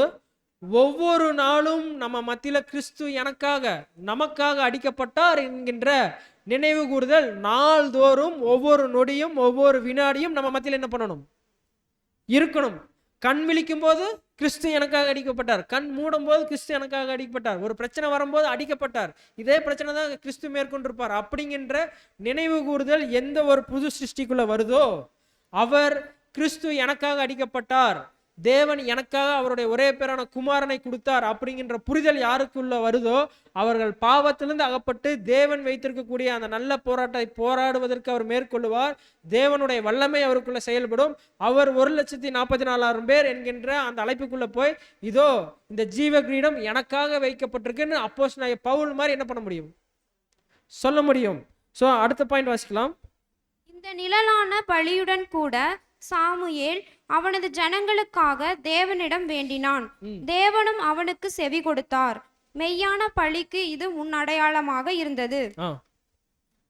இந்த மெய்யான பலியின் புண்ணியத்திலும் அவரது நாமத்திலும் தேவனுடன் உடன்படிக்கை உறவு கொண்டிருக்கிற தேவனுடைய பிள்ளைகள் தங்களால் இயன்றவரை பாவத்தையும் பலவீனத்தையும் ஒதுக்கி தள்ளிவிட்டு தேவனிடம் சென்றோமானால் நிச்சயமாக தெய்வீக உதவியும் விடுதலையும் கிடைக்கும். பாருங்க, அவ்வாறு நாமத்திலும் நம்ம தேவனுடைய உடன்படிக்கை உறவை கொண்டிருக்கிற நம்ம தேவ பிள்ளைகள் தங்களால் இயன்றவரை பாவத்தையும் பலவீனத்தையும் ஒதுக்கி தள்ளிவிட்டு தேவனிடம் சென்றோமானால் நிச்சயமாக தெய்வீக உதவி நமக்குள்ள என்ன ஆகுங்க, கிடைக்கும்.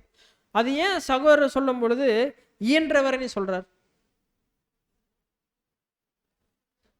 முடிஞ்ச வரைக்கும்னு சொல்றார். ஸோ தேவனுக்கு கரெக்ட் தெரியும், நம்மளால கிறிஸ்துவ மாதிரில ஜீவ பலியாக கொடுக்க முடியாதுங்கிறது தேவனுக்கு தெரியும். தேவன் என்ன எதிர்பார்க்கிறார் அப்படின்னா கொஞ்சத்துல உண்மையாரு, வசனமே சொல்றவங்க படிக்கிறப்ப கொஞ்சத்துல உண்மையாரு. உன்னால எதுல எல்லாம் உண்மைத்தன்மையை காட்ட முடியுமோ அதெல்லாம் உண்மைத்தன்மை காட்டு. உனக்குள்ள இருக்கக்கூடிய பலவீனங்கள்ல எந்தெந்த பலவீனங்களை உன்னால மேற்கொள்ள முடியும்னு எனக்கு தெரியும், அதையும் நீ மேற்கொள்ளு. உன்னால மேற்கொள்ள முடியாத பலவீனங்கள்ல நான் என்னுடைய பரிசுத்தாவியை கொடுப்பேன், அது உன்னை மேற்கொள்ளும். என்னுடைய ஆவி வல்லமை உன்னை என்ன பண்ணுங்கிறார். அப்போ இன்னைக்கு நம்மளால இந்த சேரை தூக்கி அங்க வைக்க முடியும், பில்டிங்கை தூக்கி வைக்க முடியுமா? அப்போ எது நம்மளால முடியும் அப்படிங்கிறது நமக்கு தெரியும். இன்னைக்கு என்னுடைய பலவீனங்களை விட்டுட்டு, இன்னைக்கு என்னுடைய பெருமையை விட்டுட்டு, என்னுடைய ஆதிக்கத்தை விட்டுட்டு நான் இன்னைக்கு ஒரு ஒரு தாழ்மையான நிலைமையிலிருந்து ஊழியம் செய்ய முடியுமா? முடியாதுங்களா? என்னால முடியும். ஆனால் எனக்கு தேவன் கொடுத்துருக்கக்கூடிய ஒரு ஊழிய வாய்ப்புலையோ அதை வச்சுட்டு நான் ஒரு மேட்டிமில் இருந்தேன் அப்படின்னா அது முடியுமா? முடியாதுங்களா? அதை மேற்கொள்ளணும். அதைய அந்த மேட்டிமிலிருந்து என்னால கீழ்நிலைக்கு போய் என்னால ஊழியம் செய்ய முடியுங்கிறது என்னதுங்க? அதை மேற்கொள்ள முடியும். அந்த ஒரு உணர்ச்சி என்னால கட்டாயப்படுத்த முடியும். ஆனால் எது தெரியுங்களா முடியாது? டைரக்டா சாத்தானோட மோத முடியாது. அப்ப அங்க என்ன பண்றாரு அப்படின்னா, அங்க என்ன பண்ணுவாருங்க தேவன்? அங்க இன்கேஸ் தேவன் சாத்தானை நேரடியாக மேற்கொள்ளக்கூடிய சூழ்நிலைகள் வருது அப்படின்னா அங்க பரிசுத்த ஆவியின் வழிநடத்தல் என்ன பண்ணுவார்? தருவார். ஸோ எந்தெந்த விஷயங்களை நம்மளால கட்டுப்படுத்தி அந்த பாவத்திலிருந்து விலக முடியுமோ அதெல்லாம் விலகிடணும். செல்போன் பார்க்கறது, டிவி பார்க்கறது, பாட்டு கேட்கறது, சினிமா பாட்டு கேட்கறது, இல்லை வேற ஏதாவது தீய பழக்கங்களோ, இல்லை வேற ஏதாவது பேட் கேரக்டரோ, குணலட்சணங்களோ, தேவனுக்கு பிரியமில்லாத காரியங்கள் நம்ம மத்தியில் இருந்தால் இதெல்லாம் மேற்கொள்ள முடியுமா? முடியாதுங்களா? இன்னைக்கு செல்போனை நம்ம பயன்படுத்துறத தேவனோட ஆவிதான் பிடிங்கி வைக்கணுங்கிறதுல இல்லை, அதில் இருக்கக்கூடிய பவர் ஆஃப் பட்டனை ஆஃப் பண்ணி அங்கே வச்சுட்டாலே என்ன பண்ணிடலாம். இன்னைக்கு ஆராதனை இருக்கும்போது செல்போனை தூக்கி தூக்கி தூக்கி போய் பார்க்கக்கூடியவர்கள் அநேகராக இருக்காங்க. ஸோ இவ்விதமான பலவீனங்கள் பாவங்கள்லேருந்து நம்ம என்ன பண்ணணும்? மேற்கொள்ளக்கூடியவர்களாக இருக்கணும்னு பார்க்குறோம். அடுத்த பாயிண்ட் வாசிக்கலாம். தெய்வீக கிருபையின் தெளிவான அடையாளங்கள். ஸோ தெய்வீக கிருபையின் தெளிவான அடையாளங்கள் அப்படின்னு பார்த்துட்டோம்னா, இன்னைக்கு நமக்குள்ள கிறிஸ்துவின் பாடுகள் இருக்கு. இன்னைக்கு நமக்குள்ள கிறிஸ்துவர்களுக்கு உண்டான, அதாவது புது சிருஷ்டிக்கு உண்டான வாழ்க்கையை நம்ம வாழ்ந்துட்டு இருக்கோம். இன்னைக்கு கிறிஸ்துவனுடைய அடிச்சோடுகளை பின்பற்றிட்டு இருக்கோம். இன்னைக்கு கிறிஸ்து எனக்காக விட்டு சென்ற அடிச்சோட நான் பின்பற்றிட்டு இருக்கிறேன் அப்படிங்கிற ஒரு வாழ்க்கை முறையை நம்ம வாழ்ந்து கொண்டிருந்தோம் அப்படின்னா நம்ம அசூரன்ஸ் கொடுத்துக்கலாம், நம்ம கன்ஃபார்ம் பண்ணிக்கலாம். தெய்வீக கிருபையின்படி தெளிவான அடையாளம், அதாவது என்னுடைய வாழ்க்கையை நான் வாழ்றதுல அநேக உபத்திரவங்கள் பாடுகள் மத்தியில் வாழ்ந்திருந்தாலும் எனக்குள்ள இருக்கக்கூடிய தேவ சமாதானம் இருக்கு அப்படின்னா, எனக்குள்ள பயம் இல்லை அப்படின்னா, எனக்கு இந்த பாடுகள் நிமித்தம் எனக்கு கவலை இல்லை அப்படின்னா 100% சொல்லலாம் நாம் வாழ்ந்துட்டு இருக்கக்கூடிய வாழ்க்கை தேவன் நமக்கு வைத்திருக்கக்கூடிய கிறிஸ்து வாழ்ந்த வாழ்க்கை, கிறிஸ்து வழிகாட்டின வாழ்க்கை, கிறிஸ்து நமக்கு சென்று விட்டு சென்ற அந்த அடிச்சூடான வாழ்க்கைகளை நம்ம வாழ்ந்து கொண்டிருக்கிறோம் அப்படிங்கிற அசூரன்ஸ் பண்ணலாம். அடுத்து 1 சாமுவேல் 7ஆம் அதிகாரம் 12ஆம் வசனம். அப்பொழுது சாமுவேல் ஒரு கல்லை எடுத்து மிஸ்பாவுக்கும் சேனுக்கும் நடுவாக நிறுத்தி, இம்மட்டும் கர்த்தர் எங்களுக்கு உதவி செய்தார் என்று சொல்லி அதற்கு எபினேசர் என்று பெயரிட்டான். பாருங்க, அப்பொழுது சாமுவேல் ஒரு கல்லை எடுத்து மிஸ்பாவுக்கும் சேமுக்கும் நடுவே நிறுத்தி, இம்மட்டும் கர்த்தர் எனக்கு உதவி செய்தார் என்று என்ன பண்ணாருங்க? ஒரு கல்லை நெட்டுனார். அது அந்த கல்லுக்கு பேர் என்ன பேர் வச்சார்? எபினேசர். அப்ப எபினேசர் என்றால் என்ன அர்த்தம்? இம்மட்டும் கர்த்தர் எனக்கு உதவி செய்தார். அப்போ சாமுவேல் எப்படி ஒரு கல்லை நட்டுனாரோ அதே மாதிரி ஒவ்வொரு புது சிருஷ்டிகளும் ஒரு கல்லை நட்டணும். எப்ப நட்டுறது, எங்க நட்டுறது, ஏதாவது ஐடியா இருக்குங்களா? எப்ப நட்டணும், எங்க நட்டணும் அப்படின்னா, நம்ம முதல் கல்லை நட்டுவதற்குண்டான மூகாந்தரத்தை அமைத்துக் கொள்ளணும். எப்படி அமைச்சுக்கிறது அப்படின்னா, முதல் என்னை நான் சீர்தூக்கி பார்க்கணும். இஸ்ரேல் ஜனங்களுக்குள்ள ஒரு எண்ணம் வந்தது, 20 வருடமா உடன்படிக்கை பெட்டி நம்ம கிட்ட இல்லை. அதனால இப்படிப்பட்ட இக்கட்டான சூழ்நிலை, அதனால இந்த சண்டைகள், யுத்தங்கள், ஜீவன் போகக்கூடிய சூழ்நிலை அப்படிங்கிறத அவங்க என்ன பண்ணாங்க? ரியலைஸ் பண்ணாங்க. ரியலைஸ் பண்ணிட்டு எங்க போனாங்க? சாமுவேல் கிட்ட போனாங்க. சாமுவேல் கிட்ட போய் என்ன பண்ணாங்க? பாவ அறிக்கை செய்தார்கள். எங்க செய்தார்கள் அப்படின்னா தேவனுடைய சந்நிதியில வச்சு என்ன பண்ணாங்க? பாவ அறிக்கை செய்தார்கள். பாவ அறிக்கை செய்ததும் அங்க பெலிஸ்தீன் வந்தாலும் சரி, யார் வந்தாலும் சரி, அந்த ஒரு பாடுகள்ல இருந்து தேவன் என்ன பண்ணார்? விடுதலை கொடுத்தார். விடுதலை கொடுத்ததும் தான் சாமுவேல் என்ன பண்றாரு அப்படின்னா ஒரு கல்லை நெட்டி அதுக்கு எபினேசர்னு வைக்கிறார். அந்த எபினேசருக்கு என்ன அர்த்தம்னு சொல்றாரு அப்படின்னா இம்மட்டும் கர்த்தர் எங்களுக்கு உதவி செய்தார். அப்போ என்னை நாம் சீர்தூக்கி பார்க்கும்போது, நம்மை நாம் சீர்தூக்கி பார்க்கும்போது என்ன தென்படும்? நம்ம ஏன் இப்படிப்பட்ட பலவீனத்தில் இருக்கோங்கிற விஷயம் நமக்கு புரியும். புரியும் போது இந்த பலவீனத்தில் இருக்கிறோம் அப்படின்னா நமக்குள்ள தேவனுடைய காரியம், தேவனுடைய நடத்தை நமக்குள்ள இல்லை அப்படிங்கிறது தெரியும். அப்போ அது எங்கேயோ நம்ம விட்டுட்டோம்னு தெரியும். அப்புறம் விட்டுட்டோம் அப்படின்னா அதை மீண்டும் பெற்றுக்கொள்ளணுங்கிறது தெரியும். மீண்டும் பெற்றுக்கொள்ளணுங்கிறது சாதாரண விஷயம் இல்லை. எங்கேயோ கிறிஸ்துவனுடைய கையை நம்ம என்ன பண்ணிட்டோங்க? விட்டுட்டோம். ஆனா கிறிஸ்து நம்மளை விடலை. கிறிஸ்துவோட கையை நம்ம விட்டுட்டோம், கிறிஸ்து நம்மளை விடலை. அப்போ இதனால நான் என்ன பண்ணிட்டு இருக்கேன் அப்படின்னா கிறிஸ்து எங்கூட இருக்கிறாருங்கிற நினப்பில் மட்டும்தான் நான் நடந்துட்டு இருக்கிறேனே ஒழிய, ஆனால் கிறிஸ்து என்கிட்ட இல்லை, என் கூட இல்லை, ஏன்னா நான் விட்டுட்டேன். அப்போ அடுத்த ரியலைஸ், அப்போ இதனால எனக்குள்ள இத்தனை பாவம், எனக்குள்ள இத்தனை விக்கிர ஆராதனை, இத்தனை பண்ணியிருக்கேன் தேவனுக்கு பிரியம் இல்லாம. அப்போ இதுக்காக என்ன பண்ணணும்னா புலம்பி அழுகணும். புலம்பி அழுகும் பொழுது யாருக்கிட்ட போனாங்க? அப்ப நம்ம யாருக்கிட்ட போகணும்? எங்க விட்டோமோ அங்கேயே போய் கிறிஸ்து இருப்பார். அவர் கையை பிடிக்கணும். பிடிக்கும் பொழுது நம்ம என்ன சொல்லுவோம்? இன்னைக்கு ஒரு குழந்தைய பெற்றோர்கள் விட்டுட்டாங்கன்னா அந்த குழந்தையோட நிலைமை என்ன, அந்த பெற்றோரோட நிலைமை என்ன? பரிதாபமான நிலைமை. அந்த குழந்தை என்ன பண்ணுங்க? பதறும். பெற்றோர்கள் பதறுவாங்க. குழந்தை யாராவது திருடிட்டு போயிட்டாங்களோ, இல்லை கொண்டு போய் வெறி ஊரில் விட்டு பிச்சை எடுக்க விட்டுருவாங்களோங்கிற நினைப்பில் வருமா வராதுங்களா? வரும். அப்போ அந்த மாதிரி தான் நம்மளும் ஆண்டவர் இயேசு கிறிஸ்துவோட கையை விட்டுட்டோம்னா பரிதாபமான நிலைமை. அது ரியலைஸ் பண்ணும் பொழுது மீண்டும் என்ன பண்ண வேண்டியதில் இருக்கும்? போய் பிடிக்கும் பொழுது அப்போ அங்கதான் தேவன் என்ன பண்றாரு அப்படின்னா கிறிஸ்து மூலமாக நம்ம ஒரு மன்னிப்பு கேட்கும் பொழுது அங்க தண்ணீர் ஊத்தி என்ன பண்ணாங்க பாருங்க. தண்ணீர் ஊற்றுனா அது தீண்டும் எடுத்துக்க முடியாது. அது இருதயத்திலிருந்து வந்த மாதிரி, அது சபதம் மாதிரி. ஸோ அப்படி நம்ம அவர்கிட்ட பாவரிக்கை செய்து நம்ம மன்னிப்பு பெறும் பொழுது அவர் என்ன பண்றாருங்க? மன்னிக்கிறார். அப்ப அந்த மன்னிப்பின் நிமித்தம் இஸ்ரவேல் ஜனங்கள் என்ன ஆனாங்கன்னா பெலிஸ்தியர் என்ன பண்ணாங்க? மேற்கொண்டார்கள். சாமுவேலுடைய நாட்கள் மட்டும் அந்த பெலிஸ்தியர் என்ன ஆகல.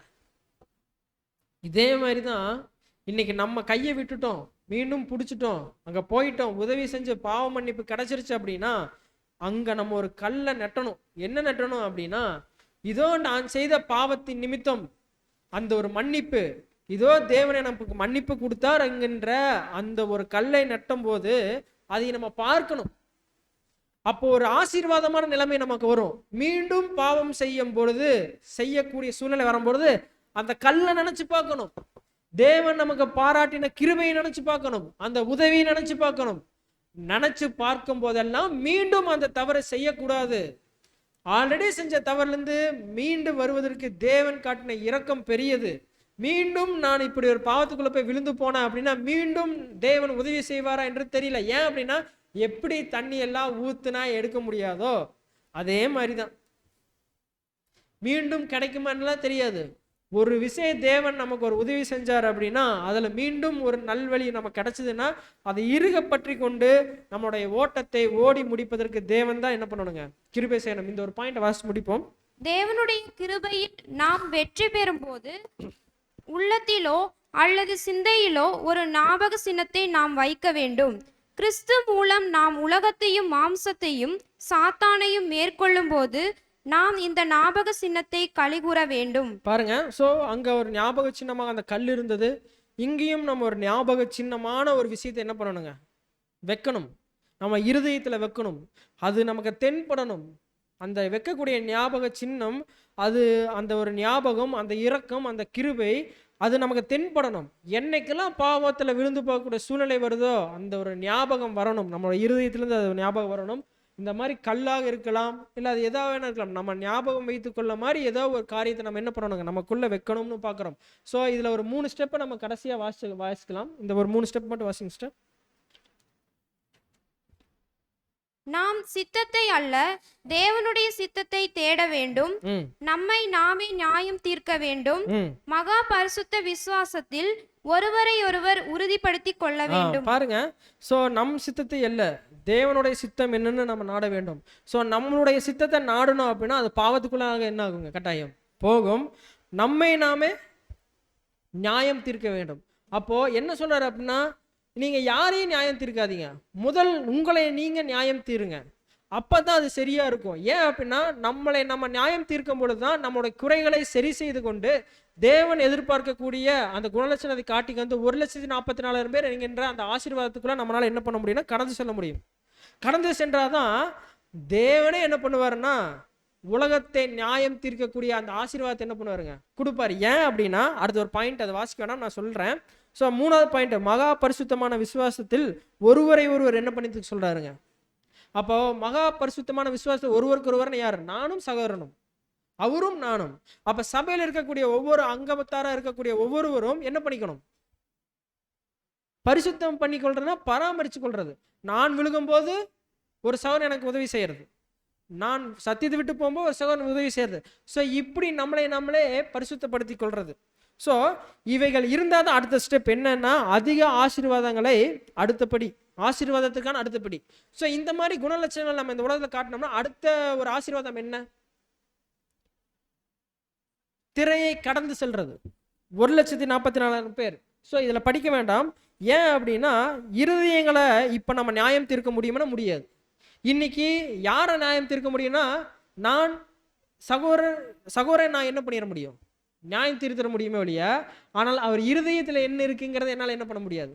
இன்னைக்கு ஒரு சகோதரன் ஒரு விஷயத்தை சொல்றார், அந்த விஷயத்தை ஹைலைட் பண்ணி என்னால் என்ன பண்ண முடியும், நியாயம் தீர்க்க முடியுமே ஒழிய, ஏன் அந்த விஷயத்தை சொல்லும் போது அவர் நல்ல ஒரு மனப்பான்மையில வச்சு சொல்லியிருக்கலாம், அதையே நம்ம அறிஞ்சிக்க முடியுமா, முடியாது. ஸோ அந்த ஒரு நியாயம் தீர்க்கக்கூடிய அந்த சூழ்நிலை எப்போ வரும் அப்படின்னா, how we can judge not in heart only in action. இப்போ நம்ம நியாயம் தீர்க்கக்கூடியது இருதயத்திலிருந்து நியாயம் தீர்க்கக்கூடியவர்கள் அல்ல, செயல் வடிவமாக சொல் வடிவமாக நடைமுறையில் இருக்கிறத வச்சு நியாயம் தீர்க்கிறோம்.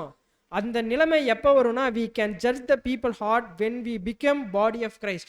என்னைக்கு நம்ம கிறிஸ்துவின் சரீர அங்கமாக மாறிட்டோமோ அன்னைக்கு உலக ஜனங்களை நியாயம் தீர்க்கும் பொழுது அவர்கள் இருதயத்தில் என்ன இருக்குங்கிறத பார்த்து நம்மளை என்ன பண்ண முடியுங்க, நியாயம் தீர்க்க முடியும் அப்படிங்கிறத பார்க்கிறோம். ஸோ எபினேசர் அப்படின்னா ஸ்டோன் ஆஃப் ஹெல்ப். கடைசியாக இந்த பாயிண்டை மட்டும் வாசிச்சு முடிப்போம். இதே போல் கிறிஸ்தவர்கள் தேவனுடைய உதவியுடன் வெற்றி பெறும்போது செய்ய வேண்டும். தேவனுடைய கிருபையின் மூலம் வெற்றி பெறும்போது அவர்கள் தங்கள் உள்ளத்திலே இருதயத்திலே ஒரு ஞாபக சின்னத்தை பதிய வைக்க வேண்டும். பரத்திலிருந்து வருகிற உதவியால் பெற்ற வெற்றியின் ஆசீர்வாதத்தை கடந்து செல்லவோ மறக்கவோ கூடாது. ஆகையால் ஒவ்வொரு கிறிஸ்தவனும் அவனுடைய சத்துருக்களாகிய உலகம், மாமிசம் மற்றும் சாத்தானை தெய்வீக உதவியுடன் வெற்றி பெறும்போது தனது எபினேசரை ஞாபக சின்னத்தை கொண்டிருந்து இவைகளில் களிகூற வேண்டும். இந்த உணர்வு ஒரு அழகான கீழ்கண்ட கீர்த்தனை மூலம் வெளிப்படுத்தப்படுகிறது. இங்கே என் எபினேசரை நாட்டுவேன், இந்த இடத்திற்கு உதவியால் வந்திருக்கிறேன், இல்லத்தில் பாதுகாப்பு வந்து சேரும், உமது விருப்பத்தால் என்று நம்புகிறேன். பாருங்க, அழகா ஒரு கவிதையில முடிக்கிறார். இன்னைக்கு நம்ம பாவத்திலிருந்து இன்னைக்கு உலகத்தை ஜெயிக்கிறோம், சாத்தானை ஜெயிக்கிறோம், நமக்கு வரக்கூடிய பாடுகள் உபத்திரங்கள் எல்லாத்தையும் ஜெயிக்கிறோம் அப்படின்னா ஒரே காரியம், தேவனுடைய வல்லமை, அவர் கிருபை பாராட்டினது, அவர் கொடுத்த உதவி, இதை நாம என்றும் மறந்து விடாமல் அது ஒரு ஞாபக சின்னமாக நம் முன் வைத்து என்னைக்கெல்லாம் விழுந்து போகக்கூடிய சூழ்நிலை வருதோ அன்னைக்கு என்னுடைய எபினேசரை நான் நாட்டுவேன்னு சொல்லி சகோதரங்க என்ன பண்றாரு அப்படின்னா அந்த ஒரு பாடத்தை முடிக்கிறார். ஸோ நம்மளோட பலவீனங்கள் நிமித்தம் இன்னைக்கு நாம் அவையெல்லாம் மேற்கொண்டு இன்னைக்கு நம்ம ஒரு வெற்றிகரமான ஒரு வாழ்க்கைக்குள்ள நம்ம கடந்து கொண்டு போகிறோம். இன்னைக்கு தேவன் நமக்கு ஜீவனை கொடுத்து சத்தியத்தில் நல்வழியாக நடத்தி கொண்டு வருகிறார் அப்படின்னா அதுக்கெல்லாம் ஒரே காரணம் நம்மளுடைய பாவ அறிக்கை, அதன் நிமித்தம் பெற்றுக்கொண்ட அந்த ஒரு மன்னிப்பு, தேவன் பாராட்டின அந்த உதவி, அந்த கிருபை நிமித்தம் தான் இன்னைக்கு வரைக்கும் நம்ம என்ன பண்றோம் அப்படின்னு ஜீவிக்கிறோம். ஆனால் இதோட முடிஞ்சிடக்கூடாது. இதோட ரிசல்ட்டை நம்ம என்ன பண்ண வேண்டியவளா இருக்கிறோம் அப்படின்னா அடுத்தடுத்து விழுகும் பொழுது இந்த ஞாபக சின்னத்தை வைத்து பாவம் செய்யாமல் இனி வரக்கூடிய நாட்கள்ல நமக்குள்ள ஒரு பிடிவாதம் இருக்கணும். என்ன பிடிவாதம்னா சாத்தானுடைய தந்திரங்களுக்கும் சாத்தானுடைய சூழ்நிலைகளுக்கும் அகப்பட்டு கட்டாயம் அந்த 1,44,000 பேர் என்கின்ற தேவனுடைய நாமம் தரிக்கப்பட்ட பிள்ளைகளாக நான் மாறுவேன் என்ற அந்த பிடிவாதம் நமக்குள்ள வைத்துக்கொண்டு இந்த ஒரு ஓட்டத்தை ஓடை முடிப்பதற்கு தேவன் தாமே கிருபை செய்வாராக. வாய்ப்பளித்த சகோதர சகோதரிகளுக்கும் சபையை கேட்ட ஒவ்வொரு சகோதர சகோதரிகளுக்கும் அன்பையும் வாழ்த்தலையும் தெரிவித்துக் கொள்கிறேன். நன்றி. ஆமீன்.